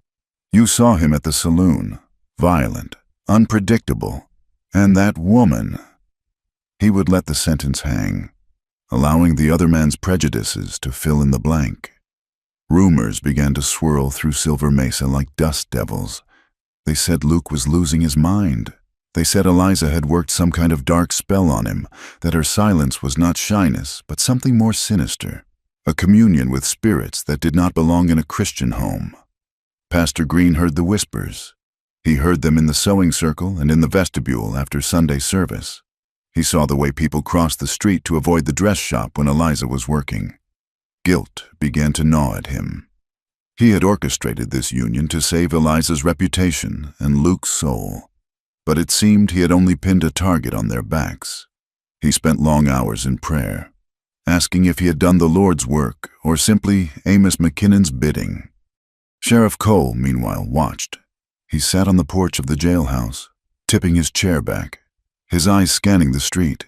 He had received his instructions. "Keep a close eye on Carver," Amos had said, sliding a fresh box of cigars across his desk. "A man that desperate is bound to make a mistake, and when he does, I want you there to catch it." Nature, indifferent to the machinations of men, dealt the next blow. It was late September, typically a time of golden light and cooling winds. But one night, the temperature plummeted, the wind died, and a deadly, silent cold settled over the valley. It was a black frost, the kind that kills without leaving a trace of white. Luke woke before dawn, sensing the change in the air. It was too quiet. He dressed hurriedly and went outside. The water in the horse trough was frozen solid. The ground was hard as iron. He ran to the calving pen. The 3 late-season calves, already weak from the poor grazing, were huddled together. One of them was down, its breath coming in shallow, ragged gasps. Its ears were frozen. Luke cursed, a harsh sound in the brittle air. He worked for hours, rubbing life back into the animals, wrapping them in burlap, forcing warm mash down their throats. He managed to save 2, but the third died before the sun cleared the horizon. When he finally walked back toward the house, defeated and exhausted, he saw Eliza. She was kneeling in the garden plot behind the kitchen. This small patch of earth had been her victory. She had coaxed green shoots of squash and hardy beans from the reluctant soil, watering them by hand, shielding them from the wind with her own body. Now, they were black. The frost had snapped the stems and turned the leaves to slime. Every single plant was dead. Eliza was kneeling in the dirt, her hands resting on the ruined plants. She was not crying. She was staring at the ground with a look of utter devastation. It was not just about the food. It was the rejection. No matter how hard she worked, no matter how much she cared, the earth took and took. It felt personal. It felt like the land itself was rejecting her, just as the town had. She felt something inside her crack. A fragile strut that had been holding up her resolve gave way. Luke stopped. He saw the slump of her shoulders. He saw the dirt under her fingernails where she had tried, futilely, to brush the frost away. A surge of helpless anger rose in his chest, not at her, but at the frost, at Amos, at the dead calf, at a god who had crushed something so small and hopeful. He walked over to her. He did not say a word. He unbuttoned his heavy wool coat and took it off. He knelt beside her in the dirt. He wrapped the coat around her shoulders, engulfing her small frame in his warmth. Then he pulled her against his chest. Eliza stiffened for a second, then collapsed into him. She buried her face in his flannel shirt. She did not speak. She did not sob. She just shook, a silent, violent trembling that racked her entire body. Luke held her. He rested his chin on the top of her head. He wrapped his arms around her, shielding her from the view of the empty horizon. It was a tender, heavy moment, weighted with their shared grief. They were two people clinging to a rock in the middle of a raging river.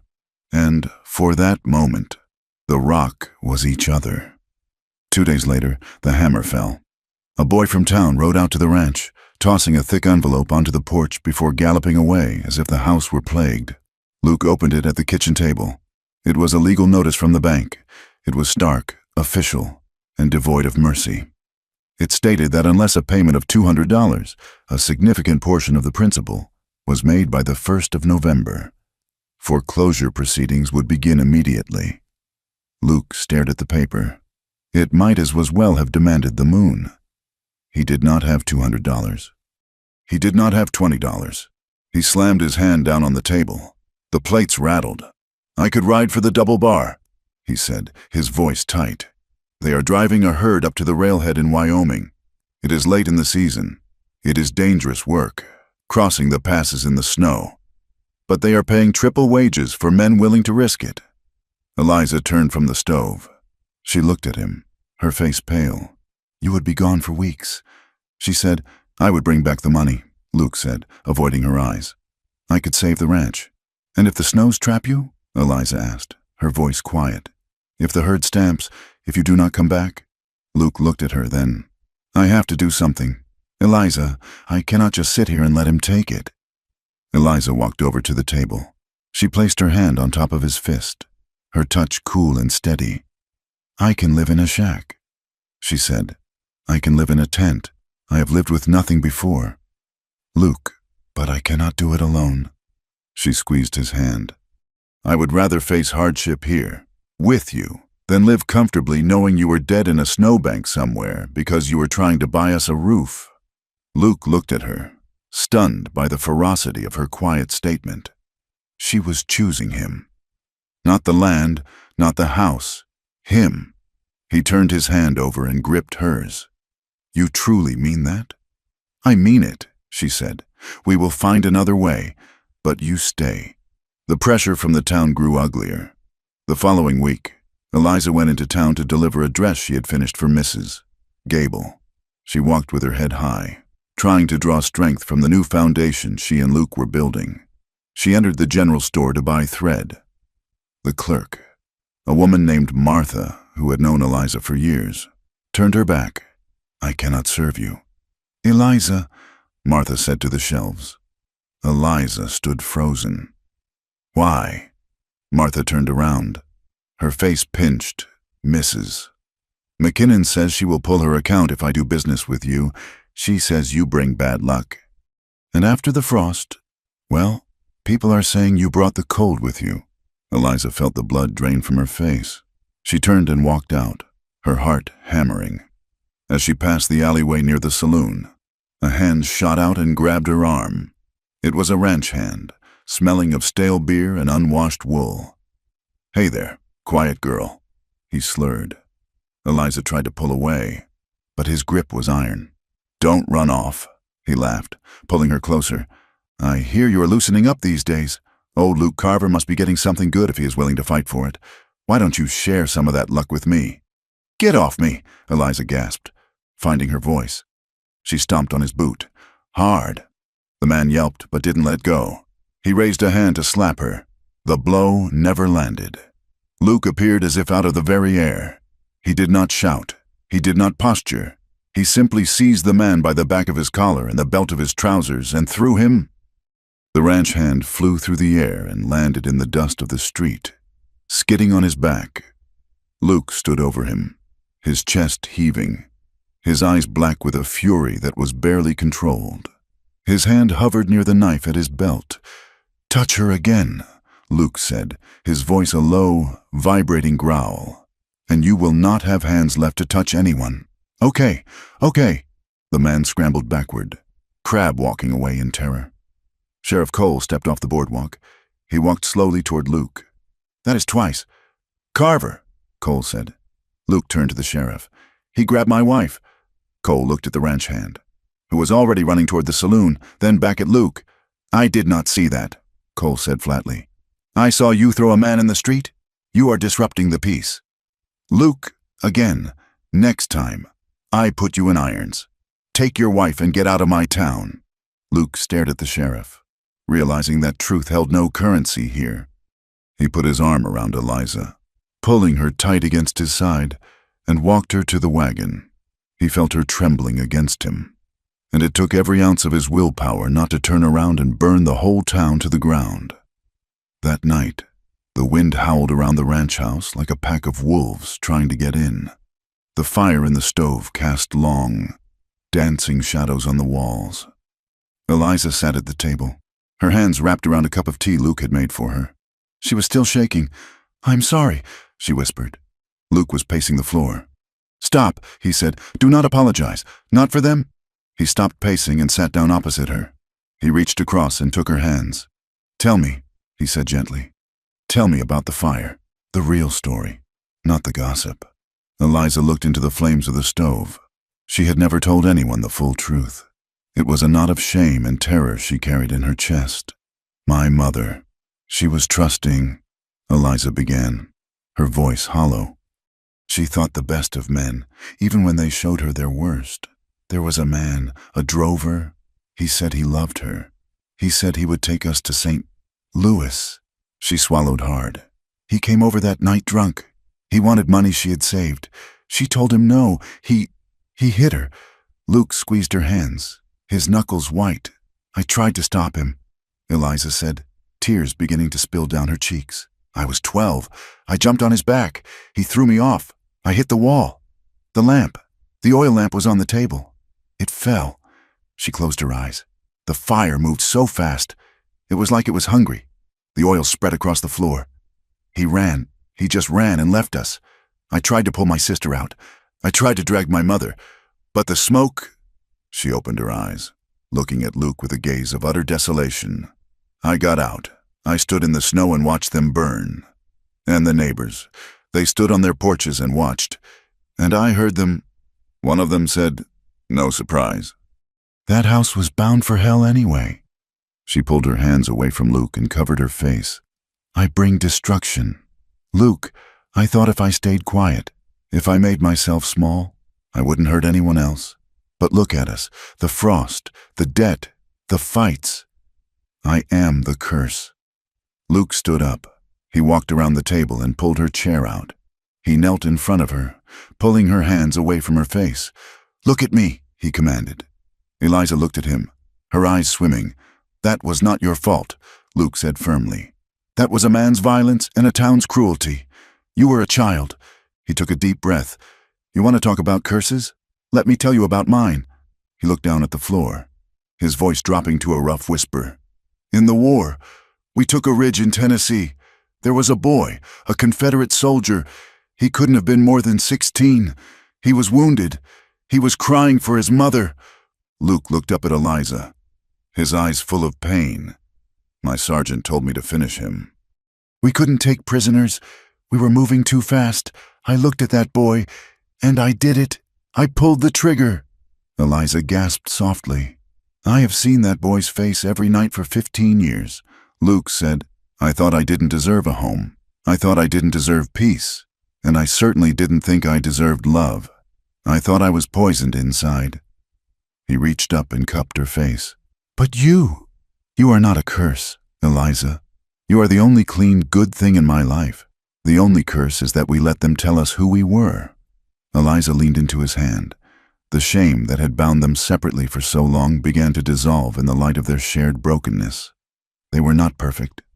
They were scarred, guilty, and frightened. But they were no longer hiding. Luke stood up and pulled her to her feet. He did not let go.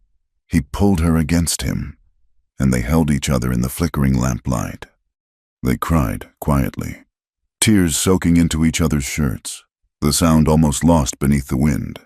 It was a baptism of sorts. When the tears subsided, Luke did not pull away.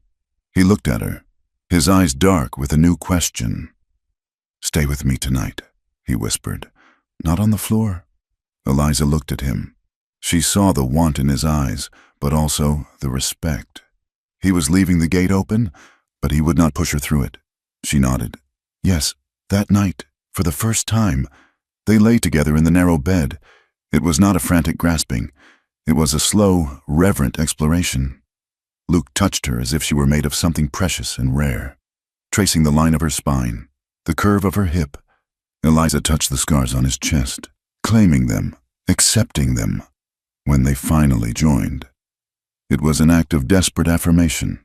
It was a reclaiming of their bodies from the past. It was warmth in a cold world, a shelter built of skin and breath. The dawn came clear and cold. The sky was a hard, brilliant blue over the frost-silvered plains. Luke and Eliza stood on the porch, wrapped in blankets, watching the sun crest the horizon. The world looked sharp and dangerous, but beautiful. Eliza leaned her head against Luke's shoulder. "I want to stay," she murmured. "You are staying," Luke said, resting his cheek on her hair. "No," she said, turning to look at him. "I mean, I want to belong, somewhere, to someone, by choice. Not because the pastor said so, not because I had nowhere else to go." She reached down and found his hand. She laced her fingers through his, gripping him tight. "I choose you." Luke Carver. Luke felt a lump form in his throat. It was the boldest thing he had ever heard. "And I choose you." "Eliza Ward," he said.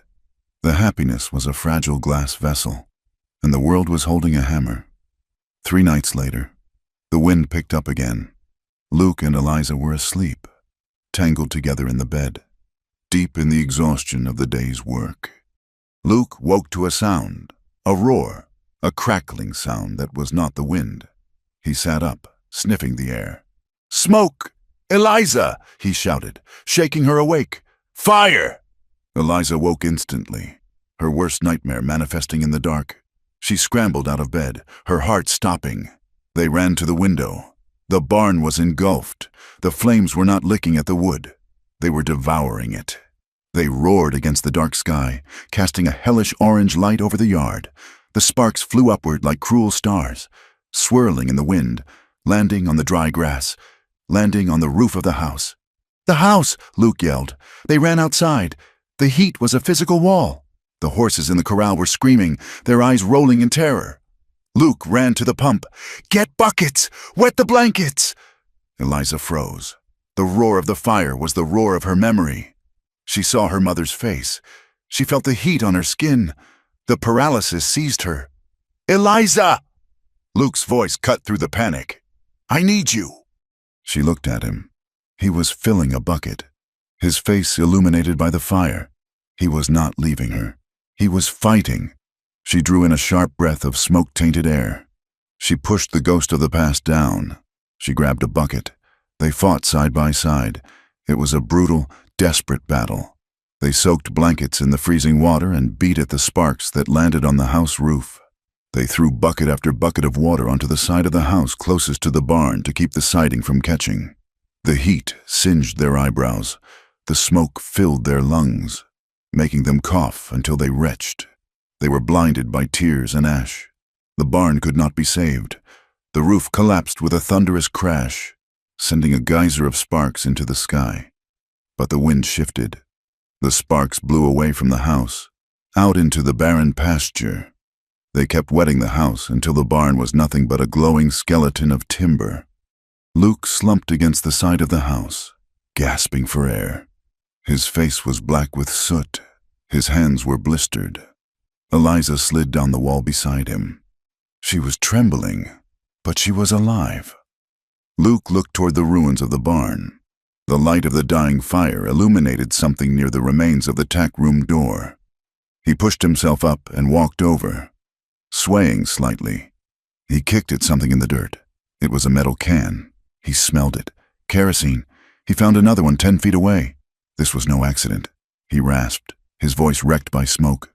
Eliza stood up and walked to him. She saw the cans. Amos, she whispered. Or men paid by him. Luke said, he wanted to burn us out. He looked at the dead barn, all his winter hay, his tools, the last of the tack. It was gone. He looked at Eliza. She was covered in ash, her hair wild, her dress torn. He sank to his knees on the cold, scorched earth. He put his head in his hands. They won.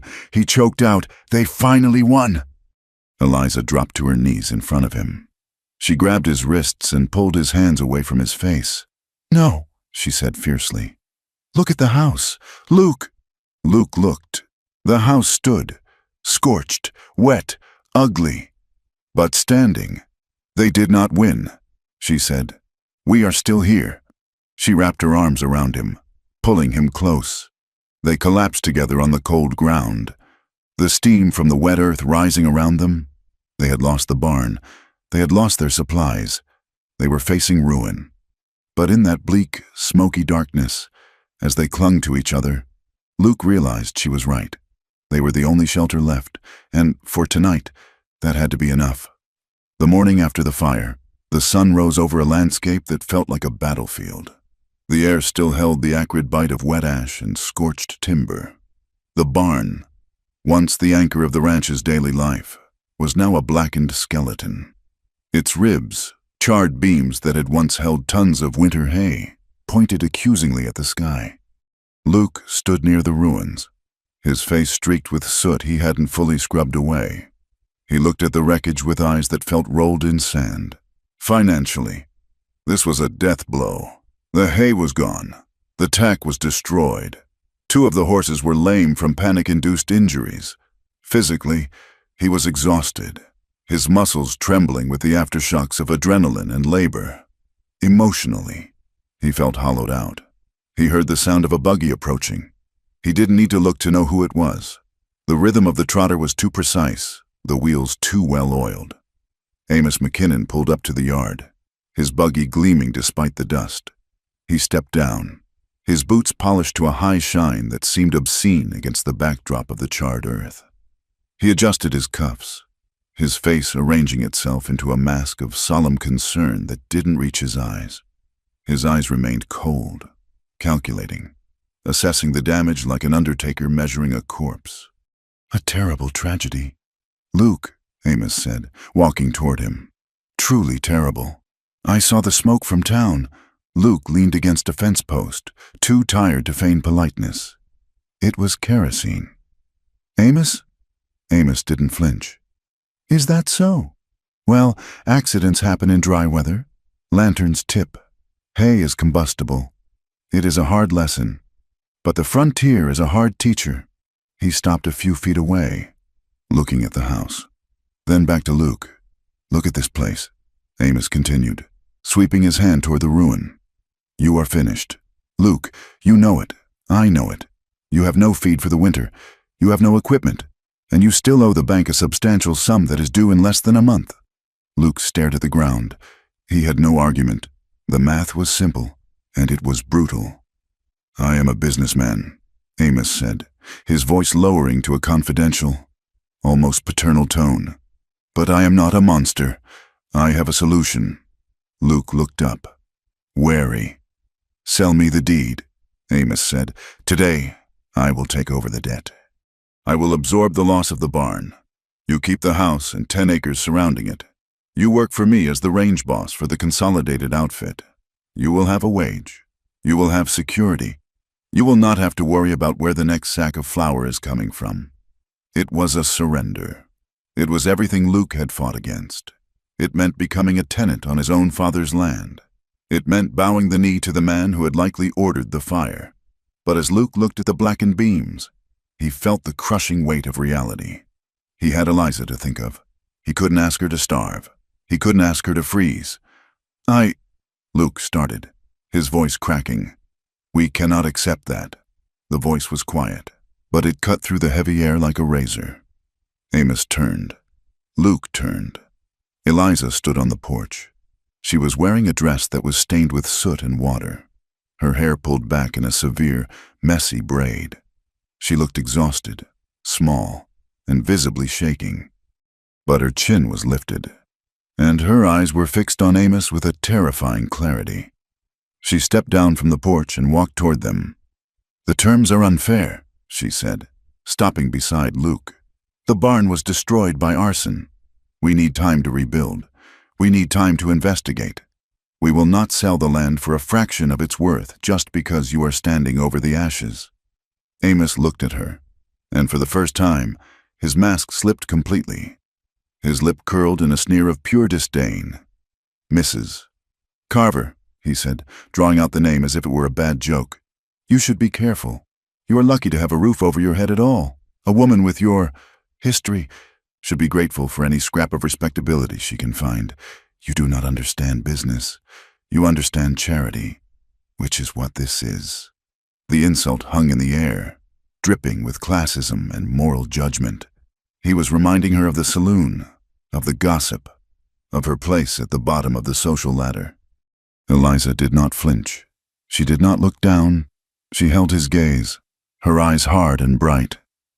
"I understand theft, Mr. McKinnon," she said, "and I recognize it when I see it." Luke felt a surge of heat in his chest that had nothing to do with the fire. It was pride, fierce, burning pride.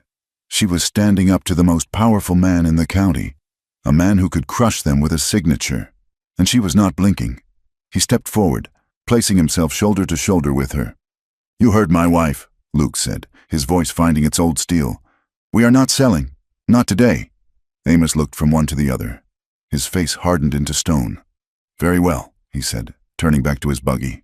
"But understand this. The deadline stands. If the money is not on my desk by the 1st of November, I will return with Sheriff Cole and an eviction order, and you will leave with nothing but the clothes on your backs." He climbed into the buggy and snapped the reins. The horse trotted away, leaving them standing in the smell of ash and defiance. That night, the sky was heavy with low, gray clouds that hid the moon. The darkness was absolute, save for the faint glow of the lantern Luke had hung on the porch. They stood near the charred frame of the barn. The blackened beams looked like the broken ribs of some great beast, picked clean by vultures. "We have 3 weeks," Luke said. "I can sell the saddle horses. I can sell my rifle. It will not be enough." Eliza wrapped her shawl tighter around herself. "It is not about the money. Luke, even if we paid him, he would find another way. He burnt the barn. Next time it will be the house, or the herd." Luke kicked a piece of charcoal. "I know, but what can we do? He owns the law. He owns the bank." Eliza looked at him. Her face was shadowed, but her voice was steady. "We have to speak," she said. Luke frowned. "Speak. We have to tell the truth." Eliza said, "All of it, to everyone." Luke shook his head. "Eliza, the town hates us. They think you are a witch and I'm a brawler. They will not listen. They listen to rumors because that is all they have." She insisted. "They listen to Amos because he is the only one talking. We have to challenge him, publicly. We have to force them to see the injustice." "It is dangerous," Luke said. "Hiding has not protected us," Eliza cried out, her voice cracking. "My silence did not save my mother. It did not save the barn. It is only protecting Amos." Luke looked at her. He saw the desperation in her eyes, but also the logic. They were cornered. They had nothing left to lose but the truth. He reached out and took her hand. It was cold and rough from the work of fighting the fire. "You are right," he whispered. The next afternoon, Pastor Green rode out to the ranch. He looked older than Luke remembered. His shoulders were slumped, and his face was drawn. He stopped his horse at the edge of the yard and stared at the ruins of the barn. He sat there for a long time before dismounting. Luke and Eliza came out to meet him. They did not invite him in. They stood on the porch, a united front. "I saw the smoke," Pastor Green said, his voice heavy. I came to see if you were unharmed." "We are alive," Luke said flatly. Green looked at Eliza. He saw the soot stained into her dress. He saw the way she stood. Not behind her husband, but beside him. He saw the weary determination in their faces. This is a heavy blow," Green said. "Was it lightning? It was kerosene." Eliza said. Green blinked. "Kerosene? Cans were found," Luke added. "Tipped over near the tack room?" Green looked horrified. "But who would do such a thing?" Eliza stepped forward. "You know who. Pastor. The same man who sat in your parlor and told you to marry me off to secure a debt." Green paled. He looked away, unable to meet her gaze. "Pastor," Eliza said, her voice quiet but clear. "You told me to be quiet. You told me to be good. You said it would save me. But silence has only fed the fire. Amos McKinnon has threatened us. He has manipulated the banknotes, and now he has burned our winter feed because we would not sell the land to him." She took a breath. "My mother died because a man wanted what was not his, and the town looked the other way. I will not let that happen to us." Green looked back at her. He saw the little girl he had preached at, the woman he had treated as a problem to be solved, and he saw his own failure reflected in her eyes. He had chosen order over justice. He had chosen the comfort of the wealthy over the safety of the vulnerable. He took a handkerchief from his pocket and wiped his brow. "I have been blind," he admitted, his voice trembling. "Or perhaps I simply closed my eyes." He looked at the barn again. "This cannot stand. If we allow this in Silver Mesa, we are building a town on rot." He straightened his spine. "I will call a meeting. Tomorrow, in the church. We will call it a discussion of community safety." "Will Amos be there?" Luke asked. "He is a deacon," Green said. "He will be there." The day of the meeting was gray and oppressive. The clouds hung low over the plains, a ceiling of slate that seemed to press down on the steeple of the church. The air was still and cold. The church was full. News of the fire had spread, and curiosity had drawn the townspeople out. They sat in the pews, murmuring, glancing at the door. When Luke and Eliza walked in, the whispering stopped. They walked up the center aisle. Luke wore his best coat, though it was threadbare at the cuffs. Eliza wore her gray dress, clean and pressed, her head held high. They sat in the second pew. Eliza clasped her hands tightly in her lap, her knuckles white. Amos McKinnon sat in the front pew, to the right. Sheriff Cole sat beside him, his hat resting on his knee. Amos looked confident, almost bored. He nodded to people as they entered, the picture of a benevolent patriarch. Pastor Green walked to the pulpit. He did not open his Bible. He gripped the edges of the wood with both hands. "Friends," he began, his voice echoing in the hush. "We are gathered here because a calamity has struck one of our neighbors. The Carver barn has burned." A murmur went through the room. "But," Green continued, his voice rising, "fire is not the only danger we face. There is a danger in silence. There is a danger in turning away from the truth." He looked down at Luke and Eliza. "I have invited Mrs. Carver to speak," Green said. A shockwave went through the room. People leaned forward. "The quietest woman in town? Speaking?" Amos stiffened. He turned his head sharply to look at the pastor, his eyes narrowing. Eliza stood up. Her legs felt like water. Her heart was hammering against her ribs so hard she thought it might crack them. She walked slowly to the front of the church. The floorboards creaked under her boots. A lonely, terrified sound. She turned to face the congregation. She saw Mrs. Gable. She saw the women who had turned their backs on her. She saw the men who had jeered. The church felt like a box closing in, suffocating her. But then she looked at Luke. He was watching her, his face full of fierce, unshakable belief. She took a breath. I know what you say about me, she said. Her voice was small, wavering. She swallowed and started again. Louder. I know what you say about me. You say I have bad blood. You say I bring tragedy. You say I burned my mother's house. The room was deathly silent. My mother was not a bad woman. Eliza said she was a frightened woman. She died because a man she trusted became violent when she refused to give him money. He knocked over a lamp. He ran away and left us to burn. She looked at Amos. I learned that night that the truth does not matter to people who have already made up their minds. So I stopped speaking. I became a ghost because it was safer. She took a step forward. But silence did not save me. Mr. McKinnon came to me and told me I had to marry Luke Carver or I would be run out of town. He told Luke he had to marry me or he would lose his ranch. He created a problem so he could solve it and keep us both under his thumb. Amos stood up abruptly. "This is outrageous," he shouted. "Pastor, are you going to let this woman spew lies in the house of God? Sit down!" "Amos," Green said sharply. Eliza continued, her voice gaining strength, fueled by years of suppressed rage. "We tried to pay the debt. We worked.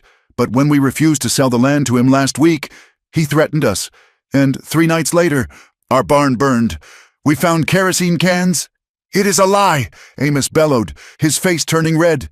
"She is unstable. She is a hysteric. She burned that barn herself for attention, just like she did when she was a child." Luke stood up. He did not shout. He spoke with a quiet, deadly power that carried to the back of the room. "I have lived with this woman for months," Luke said. "I have seen her work until her hands bled. I have seen her save my cattle in a storm. I have seen her kindness when she had every reason to be cruel. She is not unstable. She is the bravest person in this room." He looked at Amos. "And she is telling the truth." Sheriff Cole stood up slowly. He looked at Amos, then at Eliza. "Mrs. Carver," Cole said, his voice measured. "You say you found cans?" "Yes," Eliza said. "By the tack room." "And the threats?" Cole asked. "When were they made?" "Tuesday," Luke answered. "In the yard. He told us if we didn't sell, he would return with an eviction order." A man in the back stood up. "It was Mr. Henderson, the owner of the livery stable. Amos told me last year he'd call my note if I didn't vote for the water rights bill," Henderson said, his voice shaking slightly.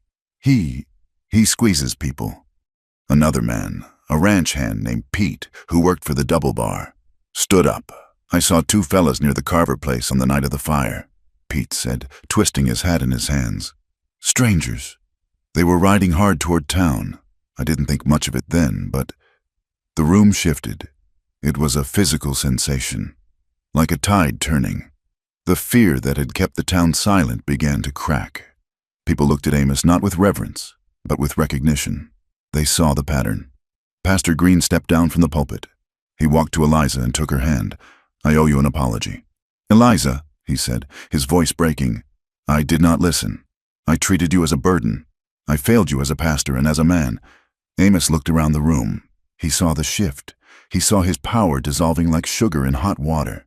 "You are all fools," Amos screamed. "Losing control. I built this town. I own this town. If you turn on me, I will call every debt in this valley. I will ruin every last one of you." It was a confession. The mask was gone, revealing the contempt and greed that had always roiled beneath. Sheriff Cole stepped out of the pew. He walked over to Amos. "That is enough. Mr. McKinnon," Cole said. "You work for me." Amos spat. "I work for the law," Cole said, his voice hard. "And based on these testimonies and the circumstantial evidence regarding the arson, I am opening an official investigation." Amos stared at him, his mouth opening and closing.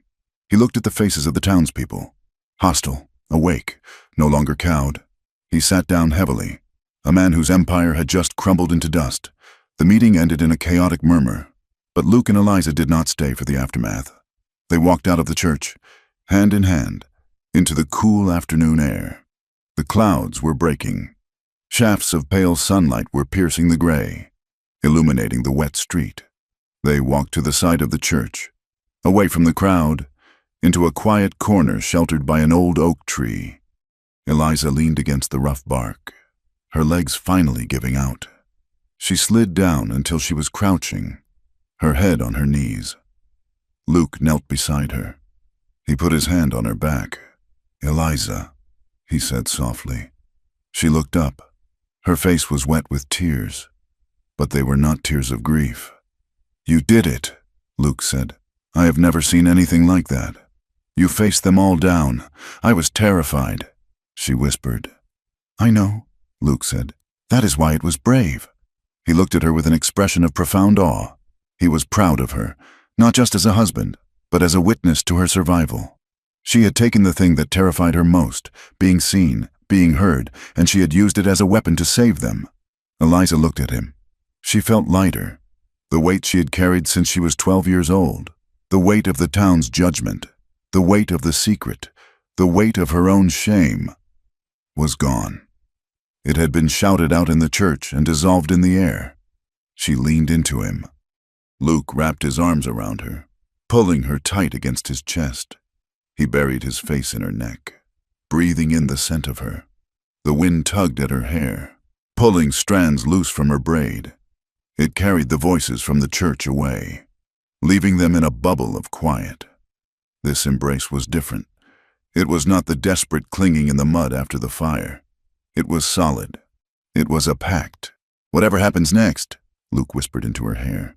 "The investigation, the debt, the winter. We face it together." "Together," Eliza echoed. She pulled back slightly to look at him. "I am not the quietest woman in town anymore," she said, a small, tired smile touching her lips. Luke smiled back, the expression breaking through the exhaustion on his face. "No," he said. "You are the loudest thing I have ever heard, and I love you for it." He kissed her then, a soft, lingering pressure that sealed the vow. They stood up together, brushed the dirt from their clothes, and turned to face the world, not as a man and a woman forced into a corner, but as partners who had burned down the lies to build something true. The weeks that followed the town meeting were a slow, grinding turning of wheels that had been rusted shut for years. Sheriff Cole was not a man of dramatic gestures. He was a man of ink, paper, and patient silence. He moved through Silver Mesa like a shadow, interviewing the ranch hand who had seen the strangers near the Carver place, taking a statement from the livery owner about Amos's threats, and spending long, quiet hours in the back room of the bank, staring at ledgers that Amos McKinnon had thought were beyond scrutiny. Cole found the rot. It was buried deep in columns of figures and interest rates that shifted like sand. He found properties foreclosed upon weeks before deadlines, cattle counts that did not match sale records, and payments recorded as late when witnesses swore they were on time. It was a tapestry of fraud woven by a man who believed himself to be the only god in the valley. While the law worked its slow magic in town, the land offered no such patience to Luke and Eliza. The calendar said it was late autumn, a time when the earth should have been resting, but the weather remained volatile. A late snow fell unexpectedly in the second week of November. It was heavy and wet, a concrete weight that snapped the remaining fence posts Luke had not yet repaired and smothered the few shoots of green grass that had dared to poke through the frost. Survival remained a daily, bruising struggle. The loss of the winter feed in the barn fire meant that the cattle were growing thinner by the day.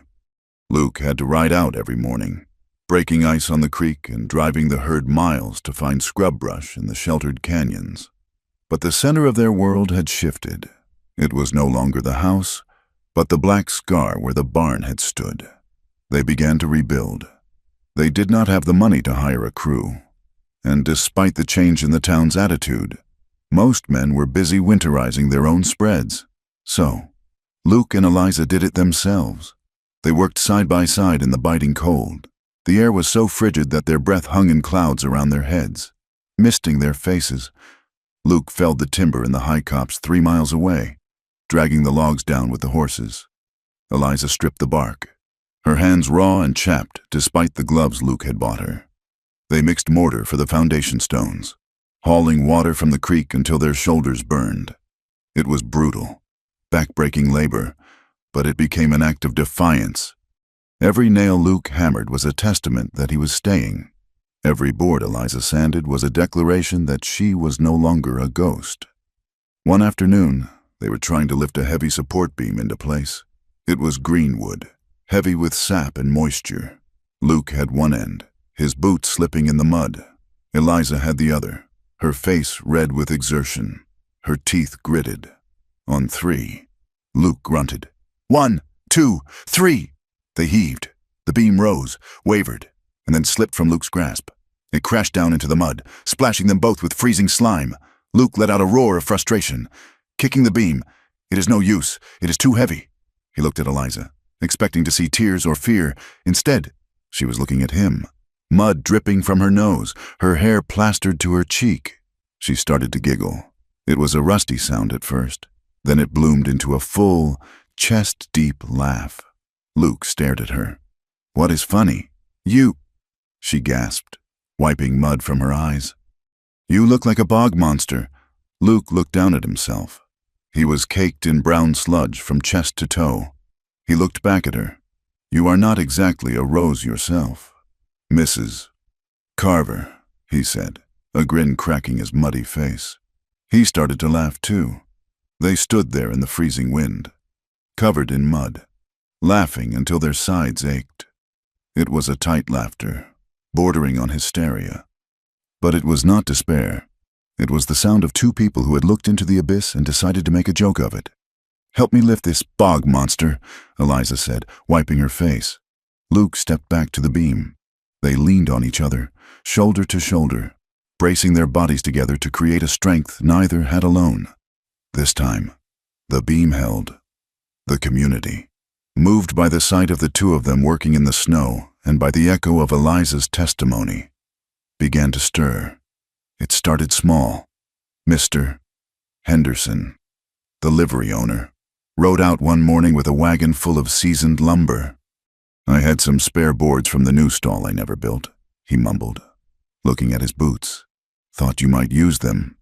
"No charge." A few days later, Mrs. Gable arrived in a buggy. She walked up the porch steps stiffly, holding a basket covered with a checkered cloth. "I brought some stew," she said to Eliza, "and a loaf of yeast bread. A working woman has no time to bake." She paused, looking at Eliza's chapped hands. "I also have some salve in the shop. For the cracks, you come by and get it."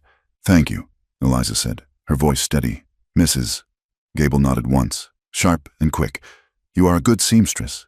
"Eliza, I have a backlog of orders. If you want the work, it is yours." Eliza watched her go, feeling a warmth spread through her chest that had nothing to do with the stew. The town was not welcoming her with a parade, but they were opening the door. Amos McKinnon felt the walls closing in. He walked the streets of Silver Mesa, but the men who used to tip their hats now looked away. The silence that greeted him was not the silence of respect. It was the silence of judgment. He became desperate. He sent a threatening letter to Mr. Henderson, warning him about old debts. He tried to burn a stack of loan agreements in the alley behind the bank late one night, but Sheriff Cole was watching. Cole stepped out of the shadows just as Amos struck the match. "I would not do that." "Amos," Cole said, his voice calm. Amos spun around, the match flickering in his trembling hand. "You have no authority here. Cole, this is my property." "Evidence is not property," Cole said, walking forward and blowing out the match. "It belongs to the court." 2 days later, the warrant was signed. Sheriff Cole walked into the bank at noon. He did not do it quietly. He walked in through the front doors, followed by 2 deputies from the county seat. "Amos McKinnon," Cole said, his voice ringing off the marble floors. "You are under arrest for arson, fraud, and extortion." Amos stood up behind his desk, his face purple. "You cannot do this. I am Silver Mesa. Put your hands out," Cole said, unhooking the handcuffs from his belt. They let him out. Amos, who had always ridden in fine carriages, was marched down the center of the main street. His hands were bound in iron. His coat was rumpled. The townspeople came out of the shops to watch. They did not cheer. They just watched. They saw a man who had been a giant revealed as nothing more than a thief in a silk suit. The sight of him, diminished and furious, walking toward the jailhouse, signaled the end of an era. The fear broke. The legal proceedings that followed were messy. Amos hired expensive lawyers from the city. There were people who still defended him, fearing the economic collapse of the town without his capital. But the dam had broken. Luke's debt was not erased. Banks do not work that way. But it was frozen and transferred to a county holding authority while the fraud investigation continued. The immediate, suffocating threat of foreclosure was lifted. The interest rates were recalculated to a legal standard. For the first time in 2 years, Luke Carver could look at his ranch and know that if he worked hard, he could keep it. The invisible noose was gone. By December, the new barn was finished. It was not as large as the old one, but it was sturdy. The fresh-cut pine shone pale and bright against the gray-weathered timber of the house. It smelled of resin and hope. Eliza had changed too. She was still quiet by nature. She would never be a woman who chattered to fill the silence, but the quality of her silence had shifted. It was peaceful, not fearful. She joined the sewing circle at the church hall. She sat with the other women, stitching and listening. When she did speak, offering an opinion on a pattern or a story about the ranch, the women stopped to listen. They had learned that when Eliza Ward spoke, it was worth hearing. One evening, after a long day of moving the cattle to the lower pasture, Luke and Eliza walked together up the ridge behind the house. The sun was setting, turning the vast, snow-dusted plains into a sheet of hammered gold. The wind had finally lost its bite. It blew gently from the west, brushing through the tall, stiff grass with a whispering sound. The sky was a masterpiece of winter light, streaks of pink, amber, and violet stretching over the distant blue mountains. They stood side by side, looking out over the land that had tried so hard to kill them. Luke took a deep breath, the cold air filling his lungs. He looked at Eliza. Her cheeks were pink from the wind, her eyes bright. She looked solid, real. "Eliza," he said. She turned to him. "When the pastor called me to his house that day," Luke began, searching for the words. "When he told me I had to marry you, I thought my life was over. I thought the walls were closing in. I thought you were just one more heavy thing I had to carry, like the debt or the drought." He reached out and took her gloved hand. "I was a fool," he said softly. Eliza watched him, her expression tender. "You were not a fool." "Luke," she said, "you were trapped. We both were." Luke shook his head. "No, I was blind. I looked at you and I saw a burden. But now I look at you and I see the only reason I'm still standing here. You stood with me when the whole town turned their backs. You walked into that church and faced your worst nightmare to save a pile of burnt wood and a man who had been nothing but gruff to you." He squeezed her hand. "You are the strongest person I have ever known." Eliza looked down at their joined hands. A small smile touched her lips. "I used to believe the stories," she admitted, her voice low. "I believed I was cursed. I thought I carried a fire inside me that would burn anyone who got too close. That is why I never touched anyone. That is why I never spoke. I was trying to protect the world from me." She looked up at him, her eyes shining. "But standing beside you, fighting the fire with you, I realized something. The fire is not a curse. It is just heat. It depends on what you do with it. You can let it burn you up, or you can use it to keep warm."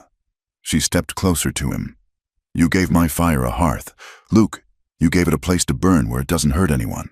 The conversation dropped away. The words had been spoken, and now they were just two bodies standing on a ridge in the vast, emptying light. Luke studied her face. He saw the scar of her past, but he also saw the future. "Eliza," he said, and this time, it was a question that came from the deepest part of him. "The debt is under control. The town is listening. The barn is built. You have choices now. You have a trade. You could leave. You could go anywhere." He paused, his heart thudding against his ribs. "Do you choose to stay?" It was the question that had hung between them since the wedding day. Was she here because she had to be, or because she wanted to be? Eliza did not hesitate. She smiled, and it was a radiant thing, breaking across her face like the sunrise. "Luke," she said, "I chose you the night of the storm. I chose you the night I kissed you in the dark, when I thought the world was ending. I decided then that I would rather burn with you than be safe alone." She reached up and touched his face, her thumb tracing the line of his jaw. "I choose you now," she whispered. "Fully, freely. I am not going anywhere. This is my home. You are my home." Luke let out a breath he felt he had been holding for 6 months. The background hum of the plains, the rustling grass, the distant call of a hawk, faded away. The world narrowed down to the woman standing in front of him. He pulled her in. The kiss was not like the first one. It was not desperate. It was not a collision of fears. It was slow. It was deep. It was unhurried. It was the kiss of two people who had fought a war back to back and had won the right to peace. It tasted of the cold wind and the warm promise of the future. It was a current of steady, consuming love that ran through them, binding them together stronger than any legal paper ever could. Luke held her as if she were the anchor that kept him from drifting off the earth. Eliza melted into him, no longer a ghost seeking to disappear, but a woman who had finally found the place where she fit. They walked back down the ridge in the twilight, the first stars appearing in the purple sky. Later, inside the house, the fire in the stove crackled cheerfully. The room was warm. The shadows were no longer threatening. They were cozy. That night, in the quiet of their home, they shared an intimacy that went beyond the physical. It was a night of reverence. Luke touched her scars with hands that had built a barn and fought a mob. Eliza held him with arms that had carried water and mended fences. There were whispered promises in the dark, words that didn't need to be shouted to be true. There was soft laughter, a sound that chased the last ghosts out of the corners of the room.